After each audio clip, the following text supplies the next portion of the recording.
All right. Mm. 3, 2, 1. Welcome to the Hunters Hub, the video game podcast born of the Monster Hunter community. And tonight we're going to be talking about a lot of different video games because we totally stole that favorite game meme, and you can probably see it on the screen there because we're going to do what we did with the Monster Hunter one last week and write them in. So this is your host Fortuan, joined by co-host Sasha. Welcome back. Although you were here Thank last week. you. Yeah. I've been on vacation all week, so Well, I've been playing a bunch of Tiny Tina's Wonderland, and I still haven't beat it, but well, you got to I'm take your deep. time. Got to find those dice. I am through the pirate stuff. Well, I'm almost done with the second pirate area, I guess. Mm-hmm. But I'm having a good time. That's good. Yeah. Very nice. And welcome back, Ace. How you doing, bud? Doing well. Some of the updates that happened for the Switch slash Lego Star Wars seem to have somewhat remedied the crashing issues in the game. So That's finally good to got hear. that somewhat resolved. That's good to hear because I picked it up for the Switch. Hey. I was looking at my backlog. So I started Guardians of the Galaxy and I have finished it. I rolled credits on it. And I was looking at my backlog and I was like, I don't think I want to play any of this. Like, I think I'm just like not going to play them. Like, it was like Deathloop and the two Horizon Zero Dawns. I was looking at them. I'm just like, I'm just not interested right now. I just don't want to. So I was like, I'm going to finish Kirby and I'm going to finish something else, Guardians. And I did that. I actually 100% Kirby, like literally like 20 minutes before we start recording here. And you'll actually see on Twitter, Nice. I put the 100% like little title card thing up. And yeah, I'm going to move on to the Star Wars. So here we go. Yeah, I don't know if you saw my post from earlier today, but I'm very tempted to pull the trigger on Force Unleashed. Yeah, I saw that's also on there. I never played it. I read the novelization of the game though. That was interesting. Same. Yeah, I played it on PSP originally, and some of the antics you can get up to with how they basically god tier the Force is pretty interesting.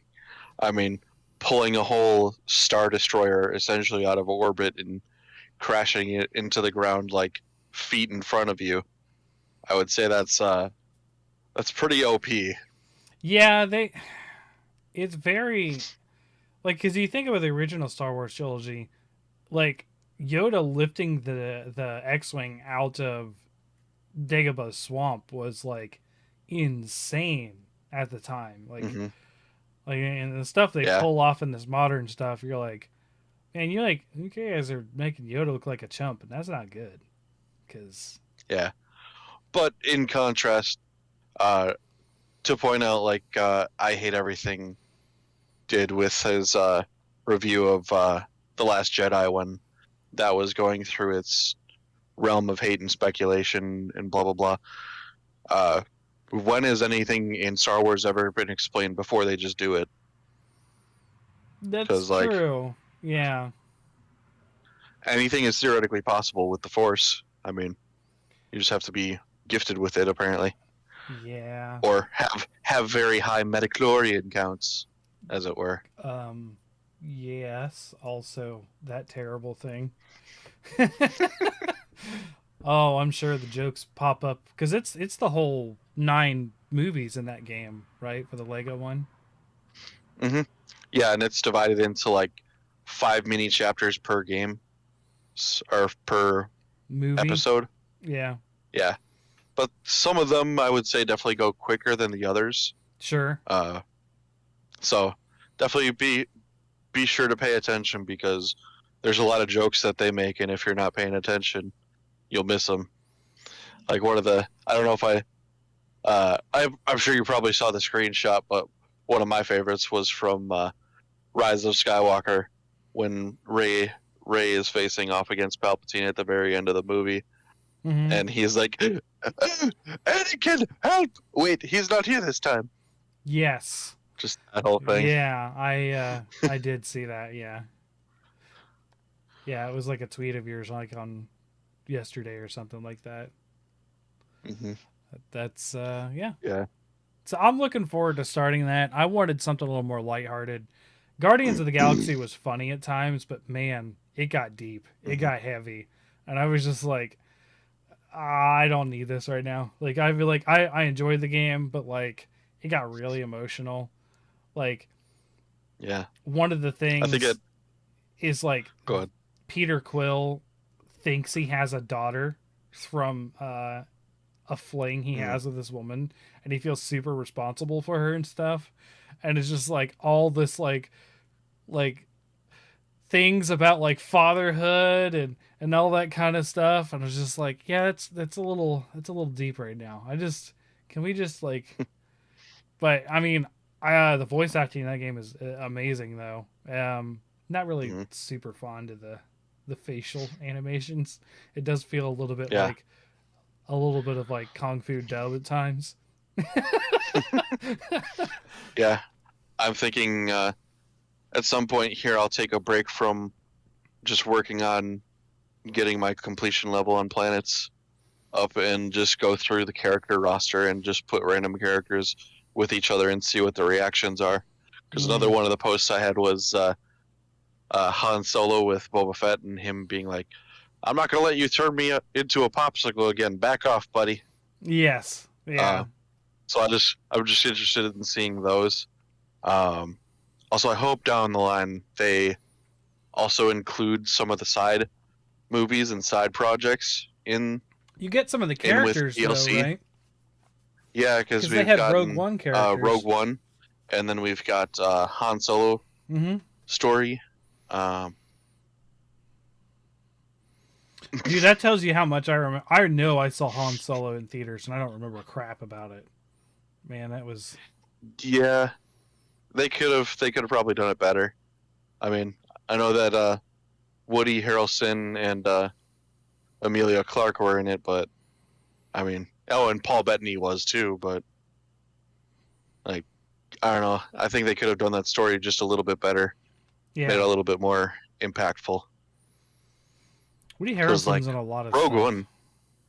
Rogue One definitely stands out to me more, and I really like how they did that whole movie up. And then obviously everyone loves the Vader shit at the end, where he's just his biggest badass self and is just like taking down the rebel scum like they're just paperweights. Speaking of that, weird segue, but I watched and I was getting the same Darth Vader vibes in that scene where Batman, everything's dark in the mansion, and Batman's like tearing them up in the hallway. I'm like, this is Rogue One. Yes. Yeah, I really like how they did that scene with the machine gun fire. I would dare say I like it a lot better than how they did it in Dark Knight Rises. Yes. Because like you could actually see like the deflections coming off the suit, and he just doesn't care. He's still just going. And I'm like, oh my gosh. I do like the suit does feel very explained. You know what I mean? It's like because the light, you get that machine gun fire, which is like light caliber bullets that he doesn't have a problem with, but the guy pulls out the shotgun and suddenly he's like, "Whoa, buddy, hold on." Yeah. Like. Yeah, and I like how they changed it up instead of it being like just like essentially like a body armor coated with like paint. It's like a metal substance covered with leather. I like how they changed it up. And then I think it's interesting how he takes like, I don't know, what is it? He just like injects himself with whatever it is and goes berserk. Yeah, adrenaline. I couldn't think of the word. When he took a stim pack and some jet. Yeah. Yeah. It's Go time. I was like, man. oh man, hopefully that's not Titan. Yeah. Oh, I did enjoy that movie though. Speaking of which, I watched a lot more stuff lately because I didn't do as much gaming as I normally would. I binged all of Cobra Kai season 4 in a day because I just didn't feel good. So like that was Mm-hmm. fun. I also saw the Nice Guys for the first time. The movie, Mm. Kurt Russell and I don't know, Gosling. There you go. It's a really funny movie. Mm-hmm. Um, so yeah. But we have a favorite games thing get started on, and Sasha, we did this last time, kind of like backwards from the bottom up, and I'd like to do that again if that's okay, because I think the favorite game of all time is kind of like a good ending one, versus starting there and sort of like ending on not usually my thing. Like I kind of like to end strong instead of start with everything in the front. So to explain to listeners, there was a favorite game meme thing going on. We did this with Monster Hunter if you listened a couple weeks ago. But there's basically these favorite games for different categories, and we're each going to have our own sort of answer to what these are, and discuss these games a little bit and as to why and that kind of thing too. Hopefully, it fosters some discussion instead of just like one word answers, which didn't happen last time, but who knows? Sometimes it's just like, yep, it's my favorite of this, and I don't really know why. But that happens sometimes. So, Ace, do you want to lead us off? Then we'll do Sasha, then me. Does that sound good? Yeah. Okay. So, Ace, lead the way. Not usually my thing, but this game. And these are all game titles. Well, some are characters. That probably showed up on the audio. Holy cow, it did. Yeah, sorry. It was like I said, my windows are open. You're gonna hear cars going by.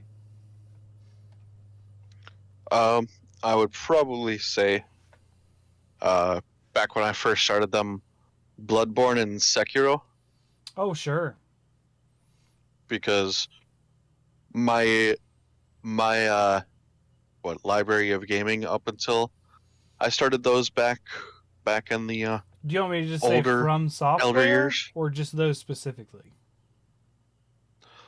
Well, I guess from so far because I haven't started it yet. We got Elden Ring, and then Mm-hmm. I've got the Steelbook for the Dark Souls trilogy. I just haven't really put in some time to start those, but I typically before those hadn't really played any of the games where you have a game in the style where you have to like learn the enemy's movements and their attacks and then time out your own attacks with um, how fast or slow the specific attacks you're using move.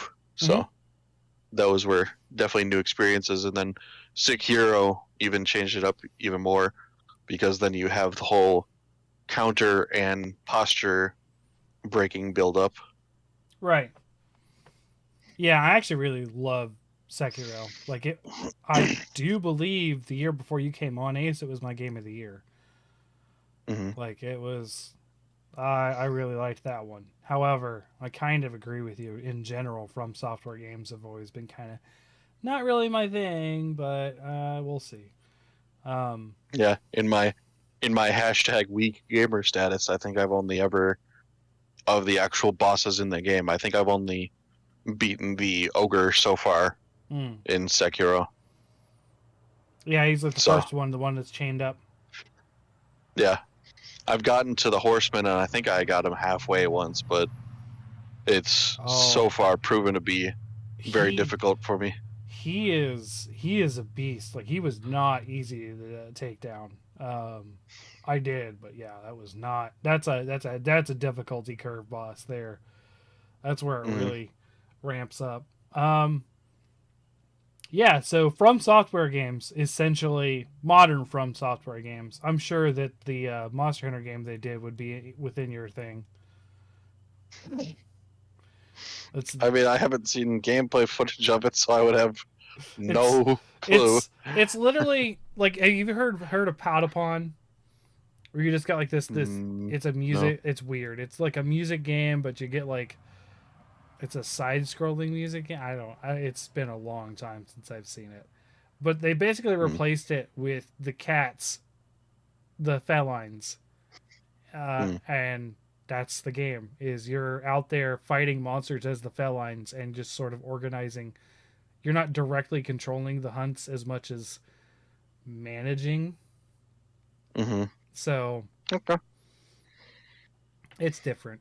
Um, okay, so Sasha, not usually your thing, but Um, I picked this game called Child of Eden.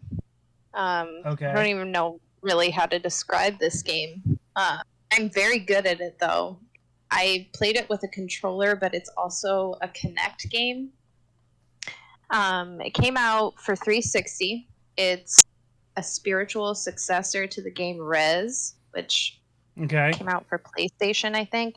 But basically, you're just like this little floating thing, and I don't know, it's kind of like a rail shooter, but it's very, I don't know, it's like you're shooting jellyfish and bubbles and flowers and dragons and whatever you're flying through the area. huh? I really can't feel like I can't do this game any justice. You have to look it up. I was gonna say shooting jellyfish. That just reminds me of Ford's playthrough of EVO the other night. It's a little bit so it's like a rhythm rail shooter almost because there's Yeah. music that's playing and you have to get very good at the game or get the high scores you have to be familiar with the beats and you shoot enemies and take them out to the beat and you'll get multipliers. That's kind of how they end up kind of flying in as well. So I don't know, I went through a brief phase where I played this game quite a bit Mm-hmm. and I've not really played anything else like it. But I really Okay. enjoyed it. Yeah. It's kind of. Have you looked into something like Crypt of the Necrodancer? I have not. So it's also another rhythm game, but it's not a rail shooter in any means. Um, it's one of those roguelikes where you kind of go through and you should beat dungeons and bosses and stuff, but you move to the beat. And basically attacking is moving into the enemy when they're not attacking. So like all you do is just move and the head's got this like techno music, so it's just like boop like it's really fun. I suck at it. I don't really suck at rhythm. I suck at rhythm games. Like the moment I have to do like I used to be a trumpet player. I had 3 valves and I knew every note. Like it was it. But like you get 5 or 6 buttons going and I'm just my brain is not wired that way and I cannot like I can't multitask that much Mm. and keep a beat. Like it's just maybe if we were closer to high school and I was still doing like my music stuff at that time, I would be better at it. I don't know. Like I know I was really good at Donkey Konga that time where you got to play the bongos. Mm-hmm. That was you were about right age for that, right, Ace? Donkey Konga. Did you ever play that? I didn't, sadly. Oh, okay. Remember my video game upbringing was very Limited. late and Mm-hmm. sparse Mm-hmm. compared to others. Yeah. It was a fun rhythm game, but okay. So Child of Eden. All right. I think I've heard of that one, but I didn't know it was rhythm based or a rail shooter. So that's interesting. Rhythm rail. There you go. Um, well, I had my. Oh yeah, no, I do know it. My not usually my thing, but I'm going to say Stardew Valley. Um, I'm not really into those slice of life games most of the time. That's an N, not AV. I, for some reason, picked this up, and I put like 350 hours into it on the save that I beat. And I really enjoyed it. I don't know why. I do remember. So I was still with my ex-wife at the time, and she was sort of we're doing that kind of thing where she doesn't really like to play games, but she's sort of like the backseat it. And so like we'll make some decisions together, and we were trying to decide which of the women I was going to try to marry, because we knew that was a thing. And she really, really did not enjoy that I picked the fashion designer blonde girl, because she was totally not blonde. I was like, but I'm not. This isn't you. This isn't me. This is a game. I'm not trying to pick you. You aren't in the game. What is the deal here? So I picked like, I don't know. She had this thing like line, if she was like, "Oh, you'd be cute if you weren't so dirty," or something like that. It's like, challenge accepted. Like I was immediately like, I was like, nope, you insulted me. We're gonna make this happen. And that was a lot of enjoyment to see, because like I didn't expect her story to be that deep, because the whole thing that you get is she's sort of like a shallow person, is like the sort of first impression, and then you get to learn that she's not, that she just,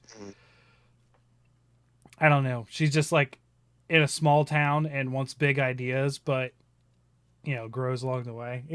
But I also really love the fishing game in it. I don't know what it is about any sort of fishing mini game in a game. I attach to it immediately, even how like mundane and boring ones.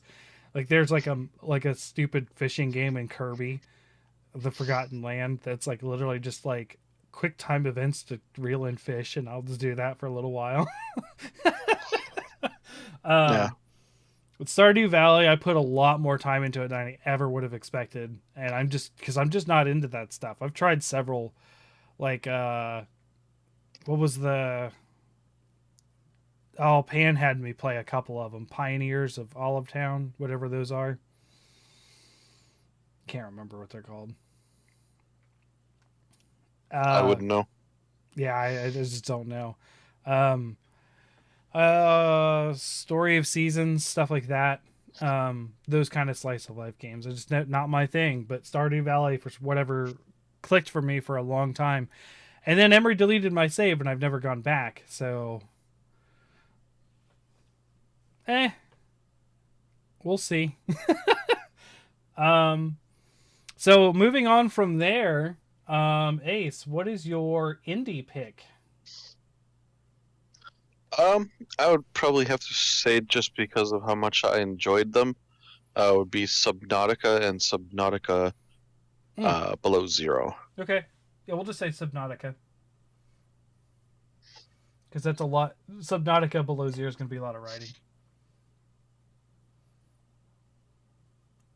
You could just say Subnautica and SBZ. I think I can fit that. There we go. My handwriting is not the greatest. That's small. So yeah, Subnautica. You've talked about that a couple times. Have you played any of it lately, or? Not lately, but I mean, I did Platinum Below Zero. I still have to finish all the achievements for the first game, and really finish my first playthrough even of that, because I haven't ever finished the game yet. But I definitely enjoy the exploration mixed with the terror of the open ocean and the deep water areas that you can get into. I think I remember the specific reason that I stopped playing Subnautica was because I made my first prawn suit and then went after a Reaper, not a Reaper, Leviathan. No, not a Reaper. Reaper's the really deep, I wouldn't know. bioluminescent one. What is it? It's one of the main leviathans, Yeah. the like white and red one, it broke me through the floor, and so like I just fell forever until my prawn suit destroyed because of pressure, and then eventually I just drowned. And then when I respawned, I didn't have a prawn suit anymore. And so I was like, this is bullshit. I am gonna take a break, and that break has not ended. Fair. Yeah, doing stuff like that happening in a game will sideline me as well. So, like even in Monster Hunter World, when Basil Geese went and dived bomb me through the floor into the lower parts of the Rotten Vale, it didn't make me lose the game. I got to explore around, and then I was able to be teleported back to camp once I fell through the map. But no, none of that for me in Subnautica. I just get my prawn suit taken away. Punished for glitches. Punished for being brave and taking on deep sea monsters. Meanwhile, in Below Zero, I get my prawn suit pretty early, and then I'm just arming the torpedo bay all the way up, and then I'm like, all right, well, let's go take on those whatever leviathans they are, the weird, almost squid-looking ones. Yeah. And I handled those pretty quickly. Yeah, I never got into them. I watched Jacksepticeye play the first one for a little while back in 2014, 2013 maybe. And yeah, that's it. Yeah, I almost want to look up what they are. Yeah, and Below Zero, before you can get to you can, if you're careful enough, you can skirt around them, but there are two of them guarding the last area that you need to get to in the game before you get to like the story ending. And I managed, because there's one in the first section that you get to, and then there's two in the lower section before the final area you get to. I got the one in the first below, like super deep region, and then the other two I started taking on, and then once I ran out of missiles and resources to make missiles, I got too bored with just trying to take them out with the drill arm, and I was like, all right, I'm just going to the final area. And just skirted around them and got myself the ending. Okay. And still got a platinum doing that. Okay. Okay. Yeah, I did have to go back though and get the complete the cure for the virus, the Charon virus. Because spoilers, in that game there's like a giant leviathan. Like you go to like this slightly below the Earth region that's still like traversable because it's like partially submerged, and it's just this giant hulking beast that was frozen in ice. And it had a virus in it. Yeah, it had the Charon virus, Charon from the first game, and then you get a little you put the cure into like this little rover, and it just like rolls over to it, and it's like dink, and then like all the pustules just like dissipate. Okay. Reminds me of kind of goofy looking, and when I watched it happen, I was like, well, this is kind of weird. Yeah. Okay. But I will say at least the giant hulking behemoth did not ever wake up, which was like my main fear when I first stumbled into that area. Sure. Because like you come through the cave and then you just like see its face, and I just like paused and I was like, right. the thing better be dead. Jeez. Alrighty. So Sasha, do you have an indie game for us? I do. It's much shorter, and I haven't put as much time into it. Is Bastion. I played okay. this. I feel like I haven't played this game in maybe like 10 years. I mean, it came out, I think it was like the first round of the summer arcade games for the 360. And I think it won some indie awards. It did. But this game is really beautiful.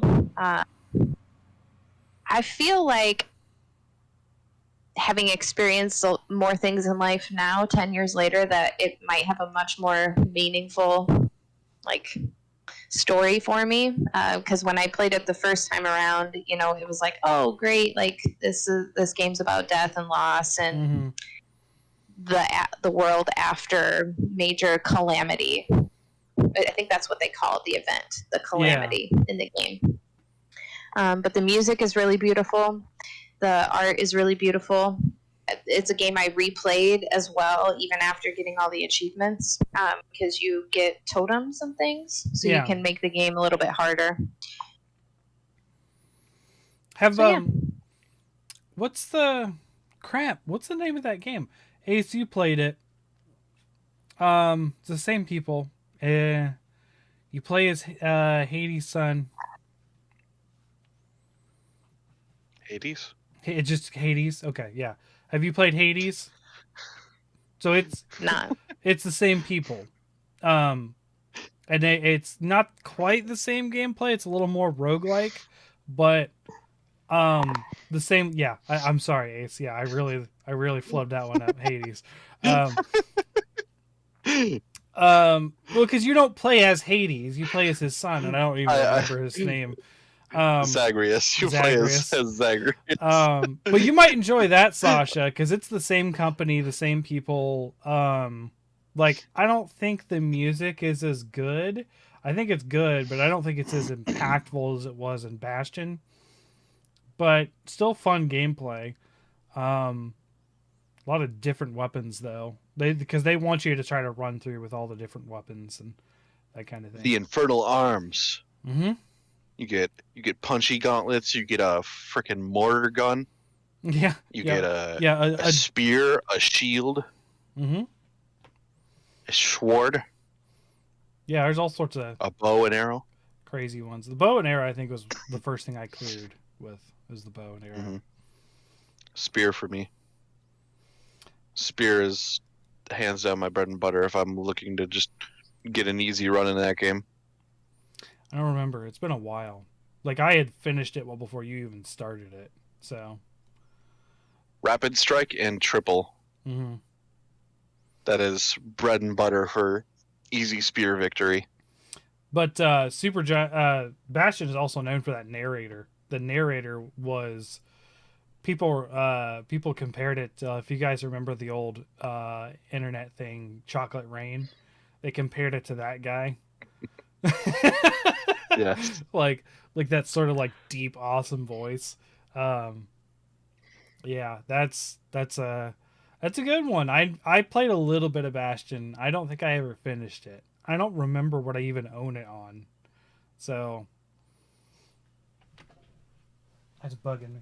Out of the corner of my eye, my deep voice. Still on. Yes. Speaking of deep voice, I could go for a game narrated by what's his name? He became very popular with streaming, but then he stopped for a while. I wouldn't know. I'm not big on Twitch culture, despite currently now streaming on Twitch. Sorry.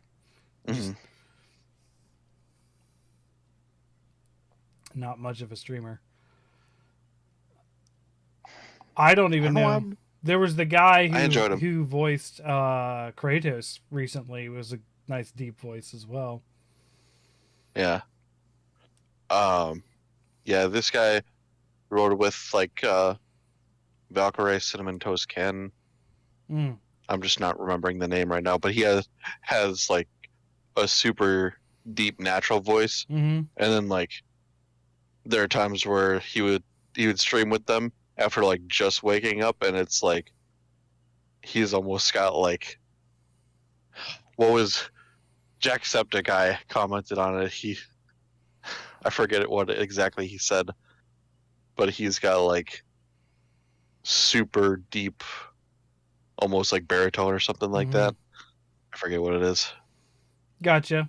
Okay. All right. So Bastion. That's a good one. My indie pick, and if Jacob were listening right now, he'd be rolling in his grave. He isn't in yet, and I'm going to say Snake Pass. And I've been talking about this game for years, and no one ever wants to play it, but I love it. Snake Pass is a 3D platformer where you platform as a snake. And that's essentially it. You go around, you pick up jewels, you open up things, you collect things. It's a pretty simple game. It came out right about the same time the Switch did, so it came on the Switch, so 2017. And I almost called it better than Breath of the Wild. I was just that enamored by it because there's something they did about the fact that it moves like a real snake. Like, you actually can't just go forward. You actually have to slither back and forth because a snake just can't go forward. They have to do that in order for their, sort of like scales and stuff to propel them forward. I love this game, and it is so fun. Like, you get this, like, literally his name is Noodle. It's like the cutest name for a snake ever. You get a bird. I mean, I always refer to snakes as noodles anyways. Right. So. You'll fall down a cliff, and he's just like, whoa! It's just like this goofy, like, I will be back. Mario 64, sure, level platformer that I just fell in love with, and I've completed it twice, 100%. It's pretty generic too, as far as like levels and stuff. It's like, hey, here's the water world, here's the lava world, and here's a wind world. Like it's not super creative on the platforming stuff, but what makes it so fun and creative is the fact that you're a snake. Like, and that's it. There's all sorts of like obstacles that are more, I don't know, there's a lot of like wrapping around things and then like being able to reach to something and then quickly wrap around it before you fall. I may reinstall this game talking about it. Like, I really like this game. I have like a don't even like to talk about it level phobia of snakes. So all of that sounds gross. I'm sorry, I did not know. Although I did look it up. And it is a cartoon. Like, yeah, it's cute. not Noodle is cute, but not realistic in any sense as far as like the cartoon. All the words you're using to describe the game, I'm like, oh, those are the things I hate about snakes. Oh yeah, just like. Yeah, because like that was the thing that made it so cool to me, is like it made it feel so realistic, like one. And that is really cool though. That's a really unique approach. Right. Because platformers are dime a dozen. Right. And then you get this one and it's like, how do you get up here? Oh yeah, I have to basically coil around this pole and sort of climb it that way.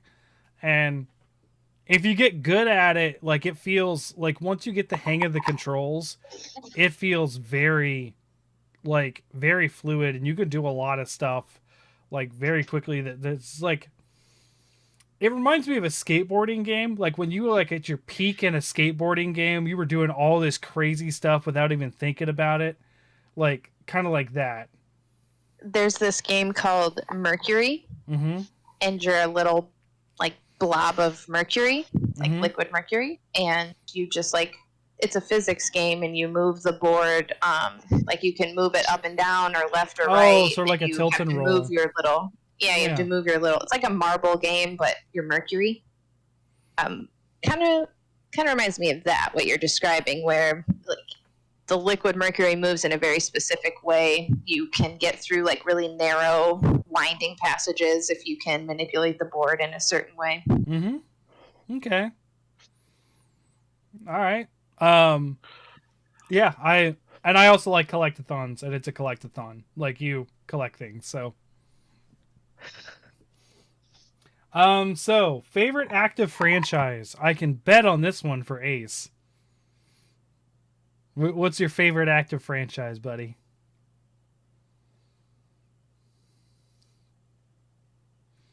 Oh man, Huh? you know me. I'm an enigma. Can I just write down Monster Hunter? Is that what I'm gonna do? Yeah. I mean, that's mine too. That's easy. There's not much discussion to be had there. Favorite active franchise, Monster Hunter. Sasha, you're probably going to have the more interesting answer between us two, even though we love it. Is it Probably Mass also Effect? Prickle. No, it's not. But I was really torn. I was torn about it. I really thought about this a lot, and I'm like, which game am I like dying to play right now? And it's Dragon Age 4 is the one that I'm dying to play because I need to know what happens. I need to know. I feel like I'm waiting for the end of Game of Thrones, and I just really hope I'm not going to be as disappointed as I was about the ending of Game of Thrones. That's a as far as like disappointment, even though we're talking about like a negative as a positive, that's a very it's a very high bar to, I don't know. It's a very, the disappointment is easy to overcome in comparison to Game of Thrones, as far as I understand. Yeah. Well, really hopefully. Way to say it. But let's also be realistic about the fact that this is a BioWare game, and people had some feelings about Mass Effect 3. Oh yeah, there was. So... didn't they have like a whole rewrite at the end? I don't really think it's a rewrite. I think that they just explained it to people, explained the ending, because it didn't change. Because I played Mass Effect 3. I think I beat the game within like the first week of it coming out, so long before that they had patched it and told you. Mm-hmm. Thoroughly explained the ending to people, just explained what the color choices were. But I gotcha.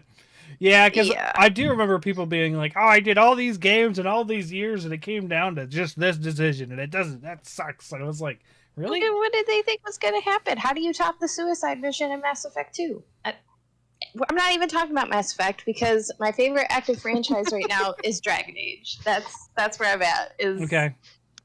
It's Dragon Age. If you want to have more than one, I think we can allow for more than one. You just want to write like BioWare. We can do that. Dragon Age has, I think, more potential though to have a more rich ending. I think, like with actual epilogues, not just let's see the ship show up in the Andromeda Galaxy and Commander Shepard's dirty armor. That, to be fair, I actually enjoy Dragon Age because it is closer to sort of D&D and playstyle more than Mass Effect as well. Like, Mass Effect does take a lot from the sort of like third-person cover shooter that I'm not super fond of. And then it gets better with 3 as far as I understood.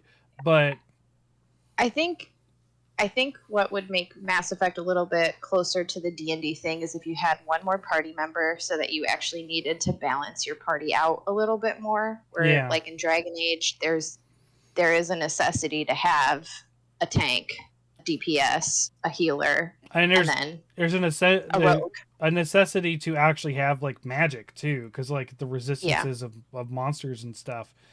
Even though I never played 3 for long, I played it a little bit. Inquisition, I told you I tried it. And 1 I tried again. I was actually really enjoying until it kept crashing and I couldn't figure out how to fix it. But I did fully play 2 front to back, and I do remember there was a lot about team comp in 2. Unfortunately, 2 was just the weakest one in the between the 3. So, but you know what? I still even enjoyed Dragon Age 2. I think I've probably put a good like 300 hours into just Dragon Age 2. Wow, this was life before children and life before grad school. Oh, sure. And, I get that. Do whatever you want. Yeah. Yeah. Okay. So Dragon Age. That's a good one. I'm looking forward to number 4 as well. You know, if I can get into it and it not crash, like I'm sure it'll be fine. Honestly, I mean, the reason why I'm having problems with it crashing on number 1 is it's just a really freaking old game. So, and I'm trying to play it on PC. So, the next one, depressing game. Ace, do you have an answer for depressing game? I mean, are we talking depressing as in like It that's is. what the story goes for, or like It is open. depressing as in it made me depressed to have spent money on and or played it? I do believe it's saying depressing game as far as the emotional impact. That is my interpretation. Okay. Um, I guess in that case, I would probably go with Last of Us Part 2, Okay. I could have saw that coming. because by the end of that game, uh, you're pretty much just wanting Ellie to stop going for revenge and to just move Yes. on, because she leaves Dina and AJ behind to go Yeah. after Abby one more time. And by the time she gets to Abby, Abby's like completely emaciated and sunburned, and Mm-hmm. her and Lev have been up on the poles for who knows how long, and they're just like in dire straits, and she still won't just give it up and threatens Lev's life to Yeah. force the conflict. And then, I mean, it does end on a note of hope, because she goes back to the house and then presumably after finding it empty starts to head back to Jackson. Yeah. But overall, it is pretty bleak and depressing, because she just can't get out of that space, because she can't move on from not being able to potentially, or not being able to move on from having the possibility of reconciling with Joel taken from her. Mm-hmm. Okay. All right. Yeah, you did get into that story quite a bit, and I get that. And it did sound pretty bleak. I mean, most post-apocalyptic things are, so Mm, that makes sense. yeah, and like the thing I wish more people would do is open themselves up to the possibility of like liking both hero and villain characters. Right.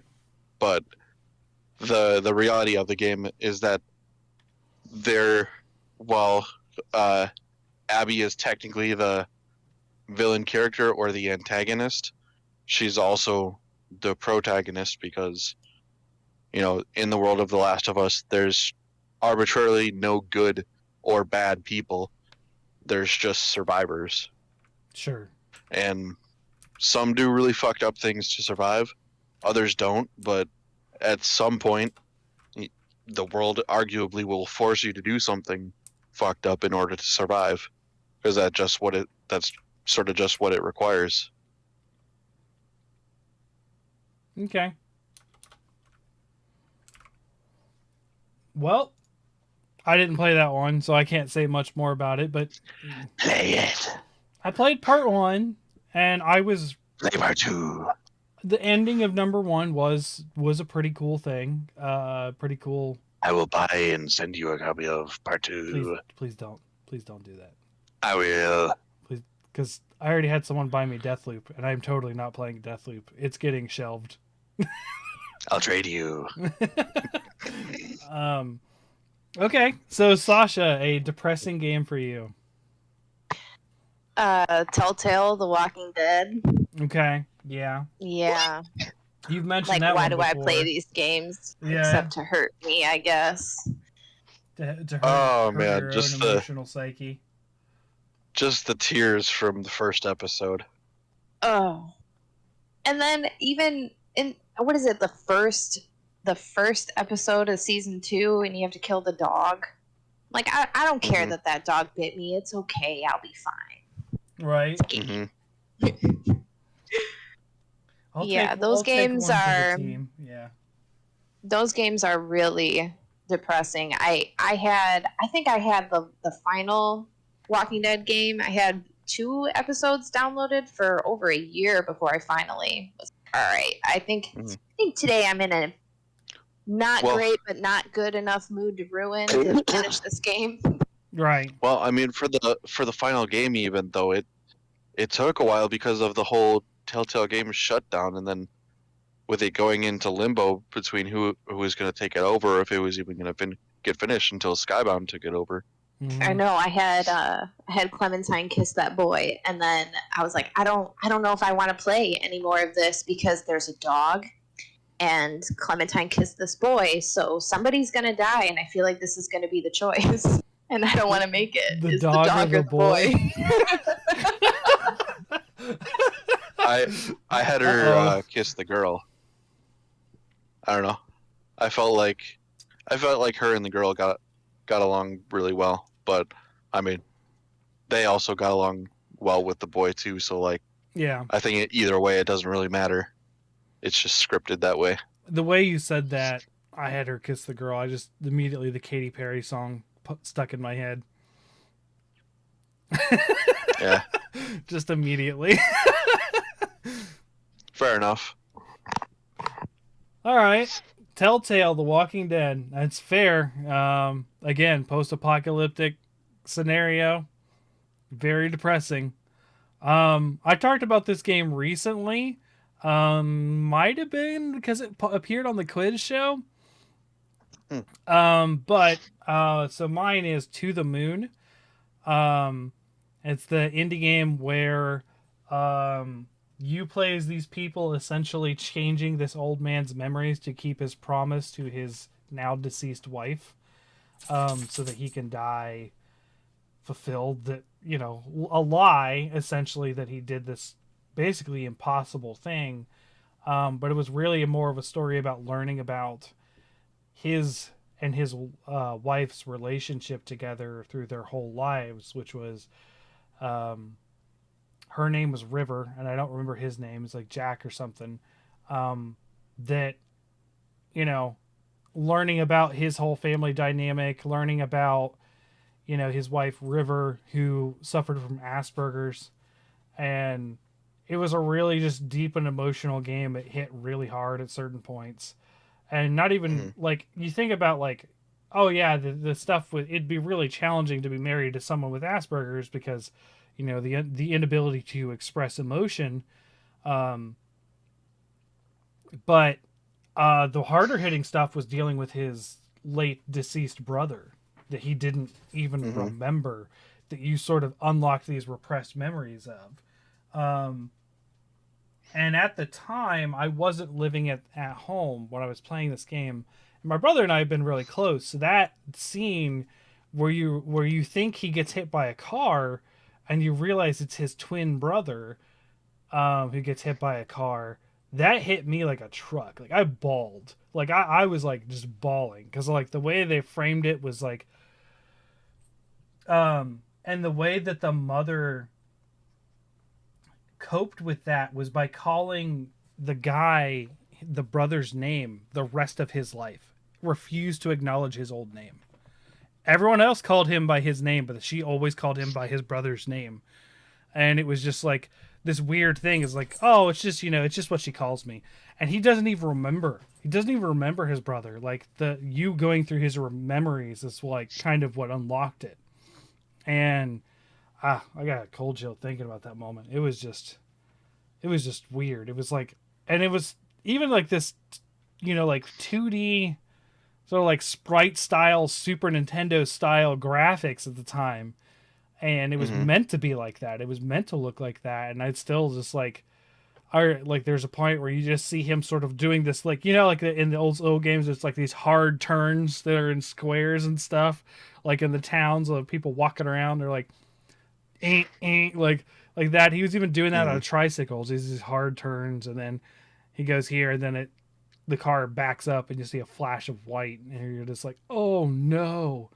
Um, yeah, it was a intense, emotional game for me. Mm-hmm.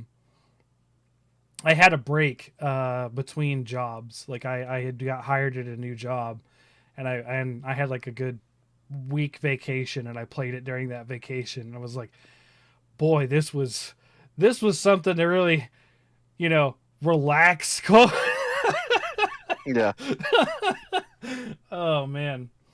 So yeah, To the Moon. To recap, The Last of Us Part 2, Telltale Walking Dead, and To the Moon for a depressing game.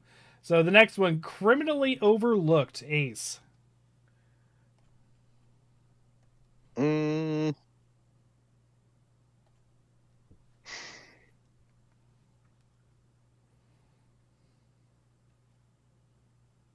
I'm not sure, honestly. Okay. What would your guys be, just so I can get an We'll we'll idea? we'll skip. Okay. Sasha, how about you? As I was picking this, I felt like you and I might have the same answer. Okay. Kingdoms of Amalur. Oh, that's a really good one. It is. It is a really good answer. Yeah.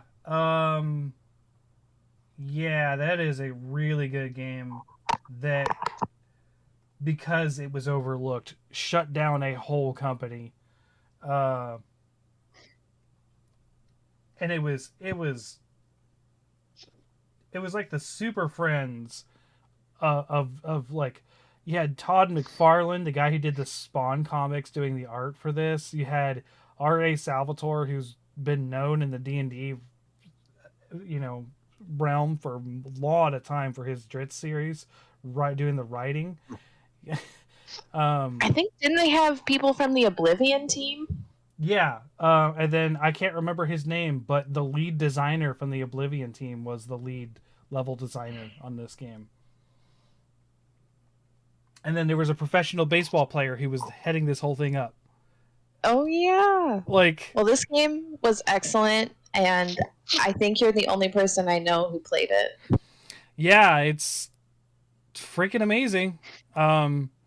What did you normally play as? Like, what was your class that you stuck to? Because you could respec at any time. But I think I started as dual dagger and switched to bow and arrow. okay, I was a warrior / rogue. I went straight down the middle between the two. So I would use the dual dagger to assassinate things, and then once a fight really broke out and I was sort of like caught, essentially, I would pull out the greatsword and just two-hand my way out. I just remember, because this is another one, I haven't played it since 360. Yeah. My character doing like this, like moving through the fade or something, and it was purple, and you would just like jump from person to person to person and backstabbing Yes. them. Yeah. Yeah. Yeah, that was one of the rogue talents. Yeah. It reminds me of Shadows of Mordor, where you got to do the chain backstabs as well. Yeah, it was a good game. You're not wrong. It's not the one I was thinking of, but I'm glad you said it because I agree with you 100%. Ace just mentioned this earlier. I'm going to say EVO, The Search for Eden. It was such an overlooked Super Nintendo game. It became so rare. It's $200 for a cartridge now. Like it's a weird, goofy game about evolution, and it's really weird. Ace, I don't know how much you saw of it. I know you weren't there the whole time. I was probably still in the Saw a fish. little bit, yeah. I was still probably in the fish world, and it's really funny because it's like it's separated by like evolutions of animals. So like you start as a fish, and then you become an amphibian, and then you become a reptile. So I sort of ended the stream at the beginning of the reptiles, and I'll pick up there next time I do it. But just like the crazy stuff that you get to evolve. So what did I have, Ace, when you saw it? Because I don't know where you dropped out. I think where I dropped out, you were definitely on land as like a lizard, so I might have been towards the end. Okay. Yeah. Had I fought and won against the giant lizard yet? I don't know. I can't say. Ecostega, the Ecostega boss.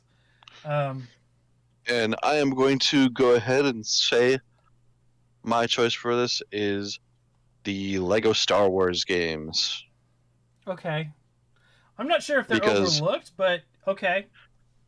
Because they're not just for kids, and they got everything for fan. They got things for fans of the series throughout. Gotcha. I don't know if you've seen some of it too, but there's also like I have to find all of them, but in each level there's like a crate that has like copies of each of the games and or movies in each level too. No, I So haven't. it's got like they're like little mini covers of them just in crates. No, I haven't So- booted up the game yet. I was going to once I finished Kirby, and like I said, I finished Kirby like 20 minutes before we started recording. So Another little Easter egg for you to find. sorry, I got distracted. There's like a moth like the size of a dollar's width on the wall. I don't know how it got in here. Oh yeah, because my window's open. All right. Yeah, So Lego Star some Wars. mods can get pretty big. Oh, have you seen seen- lunar moths? Lunar moths here. Oh yeah. Freaking huge. They're like your hand span. All right. So not the best, but having fun. Ace. Lego Star Wars, the Skywalker saga. All right. Have you been playing Lego Star Wars? I indeed have. I will say I'm a bit disappointed that it's been sort of a rocky launch. Not just for me, because I also went and double checked in the comments about it because Mossy had brought it up. But yeah, it seems a lot of other people, not just on Switch, but PlayStation and Xbox consoles as well, are having similar issues with things dropping. Some levels just don't function properly. Like apparently one person was having an issue with the Endor level where there's a speeder bike chase and the enemy speeder bike just wasn't spawning in. So they were just stuck essentially on a racetrack just forever. That sucks. So hopefully they can get all these noted down and accounted for and resolve these with some patches, because it's definitely disappointing to see something that got delayed several times come out and still be in a pretty wonky state. Yeah. I can understand that. Yeah. Mm. The bugs are always a terrible thing to deal with. Gosh, that made me think. I might have to change my answer when you said that, because I was thinking about like, what do I not play because of the bugs now? And yeah, I'll have to think. So Sasha, what's yours? I've talked about this game a lot, but The Outer Worlds. Oh yeah. And the reason I say not the best, but I had a blast playing The Outer Worlds, but there were a lot of things that I wish The Outer Worlds had. There were some things that were repetitive about The Outer Worlds. For sure. Mm-hmm. I didn't finish it, but it got repetitive. Yeah, I wish that the companion stuff was a little bit more fleshed out. Yeah.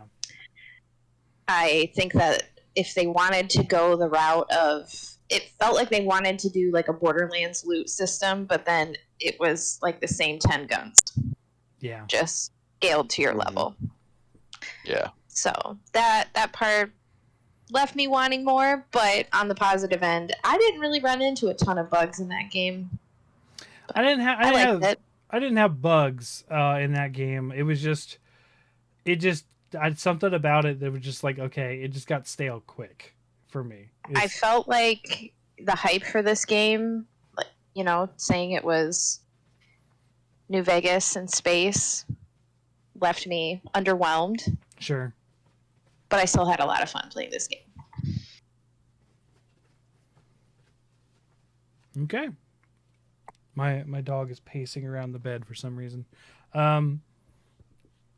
So for me, I was actually kind of struggling with my answer on this one because like I was going to say Call of Duty, but I don't play that as often. But I do have fun when I play it.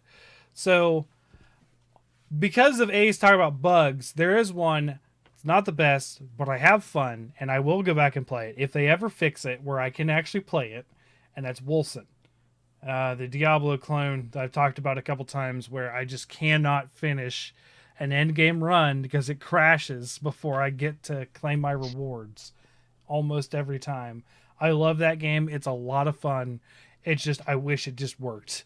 Like that's like the biggest problem I have is it just like I so much fun, but like the bugs really keep me back.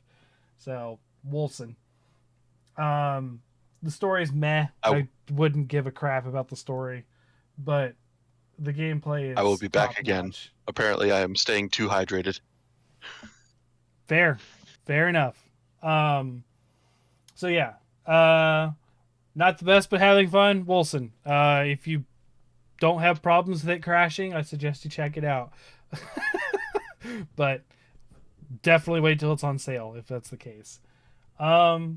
We'll skip Ace for doing the first one on this one just to keep moving.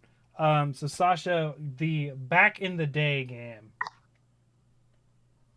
World of Warcraft is my back in the day game. I think it's a game I don't think I will ever have time to go back to. Yeah. Yeah.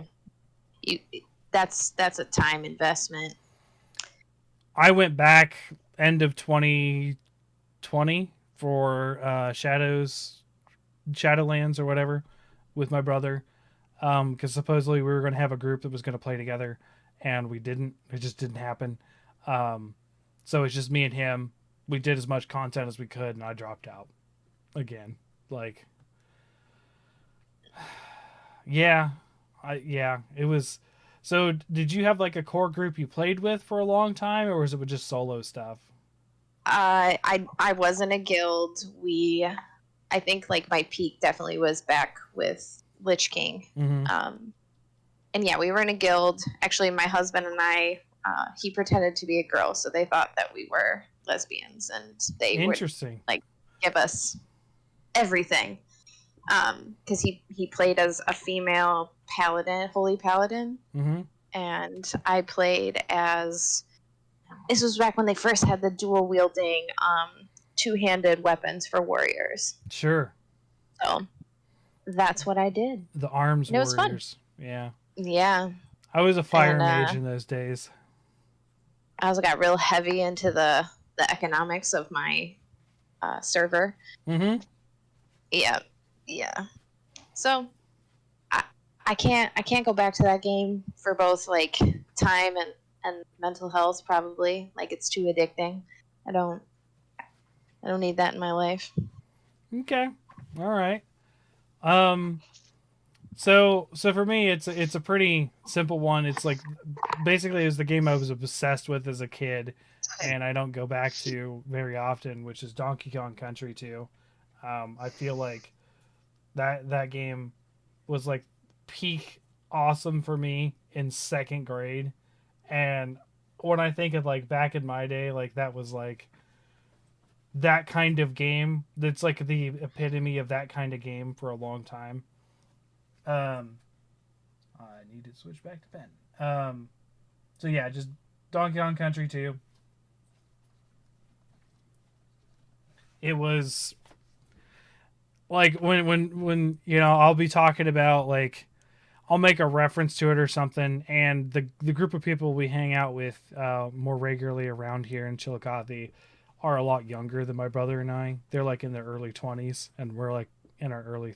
I'm in my mid 30s now, and like I'll make a reference, and they're like, "What?"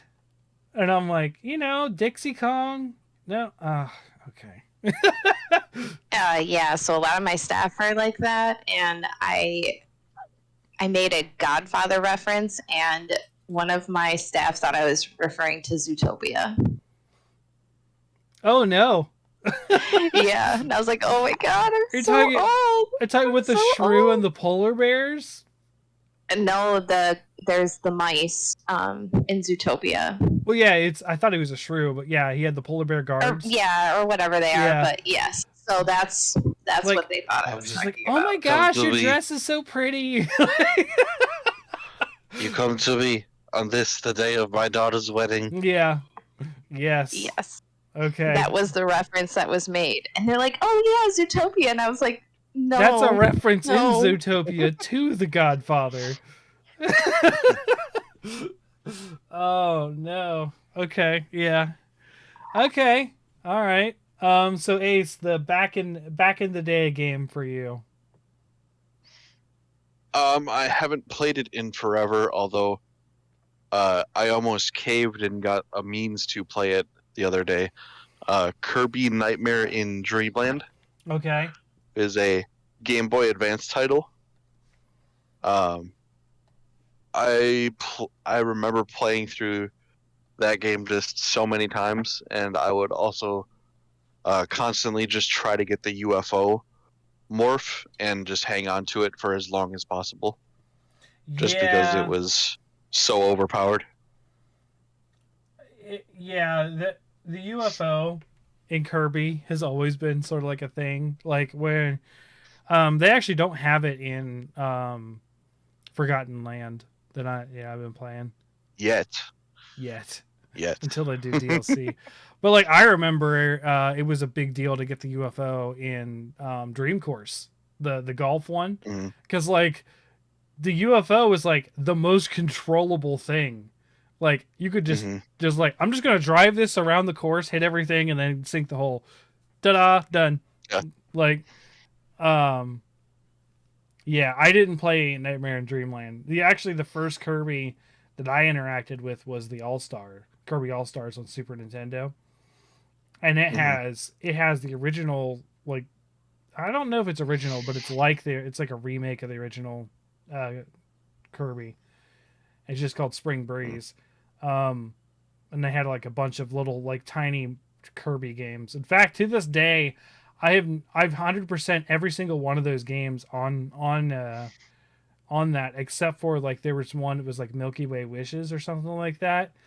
And the way to 100% that, you had to get all the power ups, all the copy abilities collected, and I just couldn't find one, just one I couldn't find, and I even looked it up at the time. Of course, at the time we're talking like Cheat Puppy or cheatcc.com or like those old sites to find this stuff out, or no, it wasn't Cheap Puppy, it's Happy Puppy, if you guys remember that. Anyone anyone remembers that, before IGN was a thing. Or other game sites or even GameSpot to look up codes or secrets or hints or whatever. No, I remember getting from school book fairs the little like weird, almost Video game cheat I don't know, codes 1997. Yeah. 1/4 a notebook Yeah. cheat code book, Yeah. and then it largely being a waste because I'm only looking for like one game, Yeah. and there's like all these other games. As a result, I never bought those because of that. I do remember I would buy strategy guides for games that I liked, just to like while I was at school, just to sort of have a way to interact with the game. Gaming magazines also used to just be run-throughs of levels. Oh yeah, like the whole Super Nintendo Disney's Aladdin had like just like 4 pages of every single screen left to right, like in that Nintendo Power or whatever it was. The one I remember is I got the Doom 2 strategy guide, and I remember like reading through it. Of course, Doom, obviously a mature rated title, and I was in 4th grade reading this in class. And I remember reading. So I never really cared about. I always look at the monsters. I was like, yeah, let's look at the monsters. I want to see what their stuff. And the strategy guide was written flavorfully because that's Doom. It's always had this flavorful sense of humor. And I will never forget reading this because I didn't read it out loud, but like I was like reading time, so we were supposed to be reading something, and like I said, I was fourth grade reading this, and it's the entry for the Berserk pack, which is just like you get like a super punch, like your punch move becomes as powerful as the rocket launcher. So, and the first line in the description of this item is, there are things in life that are better than sex, and this is one of them. And I was like, what? As a fourth grader? Like, what? What's sex? As a fourth grader, I had been informed of what that was already, and well aware. Mm-hmm. But I got embarrassed and closed the book, and I was just like, I'm done for now. I can't. Slides this back in the shelf. The teacher was like, is there something wrong? I'm like, no, we're good. No, nothing wrong. No, it's fine, teacher. Never talk to me again. Please look away. Yeah, I don't want to talk about this at all. So yeah, the back in the day games, I could say for me it could also be Doom, because I've been playing it since I was 5, but whatever. So biggest letdown.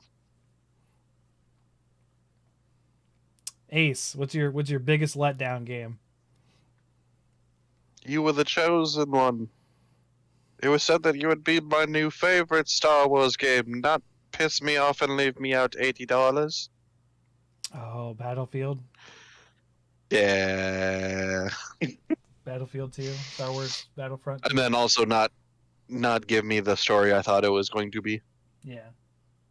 Yeah, I heard the story was very much like, oh, this is going set. No, it didn't go anywhere. Interesting. You have a lot of Star Wars like, today. They advertised it like you're going to be like one of the Empire. Yes. And it's going to be like an Empire story. And then like a third of the way in, she like flips to the rebel side, and I'm like, what? Why can't we just have villains? Can we just have villains for the sake of villains? Like, right. I get you. Yeah, I remember a lot of people were disappointed about that. Sometimes people don't change their minds. Sometimes people stay rooted in their beliefs. Whether or not it's right or wrong. Mm-hmm. Or bad, wrong, badong. Okay. To give you a Kung Pao line there. Okay. Badong. Yeah. Oh, I love that movie. I loved when I showed that to the girls, they actually enjoyed it. That was that was good. That was good. They're like, "Why is the cow fighting, Daddy?" Like, because it's hilarious. Because it's hilarious and it's a bad guy cow. It's a bad cow. And then they're like, "Oh, like in Diablo." I was like, "Yes, like in Diablo." Thank you, squirrel friend. Your soft, squishy body absorbed the blow. Mm-hmm. pours out peanuts on the sad pancake handprint squirrel. Yeah. Skitters away with its feet sideways. Yep.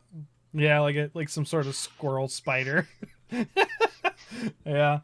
So Sasha, biggest letdown for you? Because I mean, Ace is pretty clear. That was a letdown for a lot of people. Yeah. Fallout 76. Oh yeah. I actually had someone legit tell me they were super enjoying the game, I think yesterday. Almost heaven. West Virginia. That's the best thing about that game. Mountains, Shenandoah River. Fallout 76. Yeah, that's another high profile one for sure. Yeah. I don't have much to say about it because I can't even make myself revisit it. I can't go back to it. It's had its chance and it blew it. Just do what I do. Like whenever you're having like a bad or an off day, just go and watch like the internet historian's video on Fallout 76. Cheers me like right up. Yeah, didn't you just I talk did. about I that did last watch week? that. Yeah. I did watch that video when I think, what did we talk about? Like games we should have loved, but we didn't. Yes. Mm-hmm. Yeah. 16 times the detail. Oh, All yeah. this just works. Yep. Except that it doesn't. Okay. So biggest letdown for me is the first game I ever canceled a pre-order for, and I had it fully paid off, and that was Brink. And I don't know if you guys ever remember this game. This was like solid 360 era. Yep, I remember this one. My husband pre-ordered it. Yeah. I played the demo and I was like, no, I'm out. No, this is not what I signed up for. It was supposed to be this like high octane, fast, like first person shooter. We're supposed to be like a thing for like to replace Call of Duty. And it was one of the earliest ones to talk about having classes and stuff, like almost a hero shooter at the time, but like just classes. And it just didn't work. It was dead. No one was playing.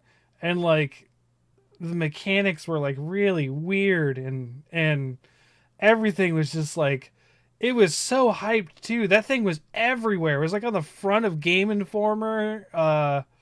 It was like it was so advertised. And then like you get like I think I got into like some demo, like there was like some like they did some demo weekend just before it came out, and I have never felt the sound of crickets in a game like that since. Like it was just like people really quickly found out that they were not enjoying it, because it just basically didn't. It was like one of those times where people promised way too much and then it just didn't. It wasn't what they said it was.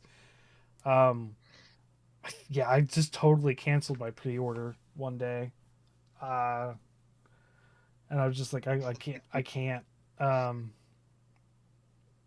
I was so hyped for that game too, like really hyped, and I can't even. I barely remember anything about playing it. I more so remember the hype leading up to it than anything. So, yep, Brink. That's my answer. So Ace, after work relaxation. Whatever I'm currently playing. Okay. We'll just say 'Cause, currently playing. Yeah. Because I don't have like Star one Wars. set game that I go to. No. That's just what I'm currently playing through. I'm technically done with it, but like, I don't know. It's a collectathon. So you're not really ever done until you get everything. Right. Well, the idea of the question, I get where you're coming from. The idea of the question is like, what game do you basically use to blow off steam? But I get it, and that would probably still be the same answer for you. It's just whatever you're currently playing. So I get it. That's why I didn't really argue with you on that one. Yeah, because I still have to get back to Forbidden West, because I think Yeah. I'm like maybe 2/3 of the way through that, maybe more. Yeah. I don't know. Okay. Sasha, what about you? I picked Gems of War for this Okay. because I'm thinking like when I get home from work, if I'm gonna play a game to relax, I'm probably gonna pick something a little bit more mindless. Right. And I usually will listen to a podcast when I do Gems of War. So. Yep. Gems of War. It's back off my phone. I just was like, whatever. I get that though. Just like a match 3 is just fine. Like, I have some sort of like shooting bricks with a bunch of balls game that I do now on my phone instead. That's just like aim and shoot and yay, hit them before they fall down too far. So for me, after work relaxation, I still play this. I've talked about it several times. Doom. I will just put on God mode and run through a couple levels occasionally just to blow off some steam. Put on some music or a podcast and just sort of just go. If putting on God mode, it becomes trivial like to play. Like there's nothing that can touch you. Nothing happens. So just if I just want to do something and just sort of just chill, that's what I do. But most of the time, Ace, I will take your approach and just play what I'm currently playing. But for the spirit of the question, I actually do, if I'm like upset, will boot up Doom and just sort of like, all right, let's just blow through Alien Vendetta today on God mode. I don't want to. Or conversely, if I don't really feel like, if I'm even to a point where I just don't want to, I'll watch a playthrough of someone doing Doom. Like I'll just watch an old stream or a video or something. I was going to say, have like the masochist version of this question just be like, Dark Souls. Yeah. Comes out of the game room all sweaty. Yeah. I saw a really funny thing on Facebook. It was like some sort of joke of like guy goes to relax, ends up playing Dark Souls instead. He's like, it was such a good relaxing time or something. Like, it was just something funny. So moving on to the next one. Favorite protagonist, Ace? Probably Joel Miller. Last of Us Part 2, right? Part 1. First game. I meant to say Last of Us and end it there, but I just auto-completed. Joel Miller. Yeah. Joel. Yeah, he's a pretty cool protagonist, especially in the first one. Yeah, he doesn't do much protagonizing in the second one. In the second game. He's just like, calm unless down. If his yeah. Unless if his story beat is to have a bad day with a golf club. Yeah. Yeah. As I heard. Didn't play it, but as I heard. Okay. Joel Miller. That's a concise answer. What about you, Sasha? Favorite protagonist? Commander Shepard. Yeah, I was that's where I was thinking you were going. Shepard. Special shout out for Renegade Shepard because it's hilarious to say like the rudest things possible. Now, is it like way over? Because I haven't played Renegade. I like when I played, I always try to go Paragon stuff, just my personality. But is it like to the level? Have you played? What was the detective one? Detective Cole, L.A. Noire. Have you played that? Yes, I've played L.A. Noire. So is it on the level of like just completely just screaming at an 8-year-old? No. Sometimes it is like in Mass Effect 1, there's a scene where if you're playing as female Shepard, there's a guy in the strip club who will say, he keeps calling you sweetie.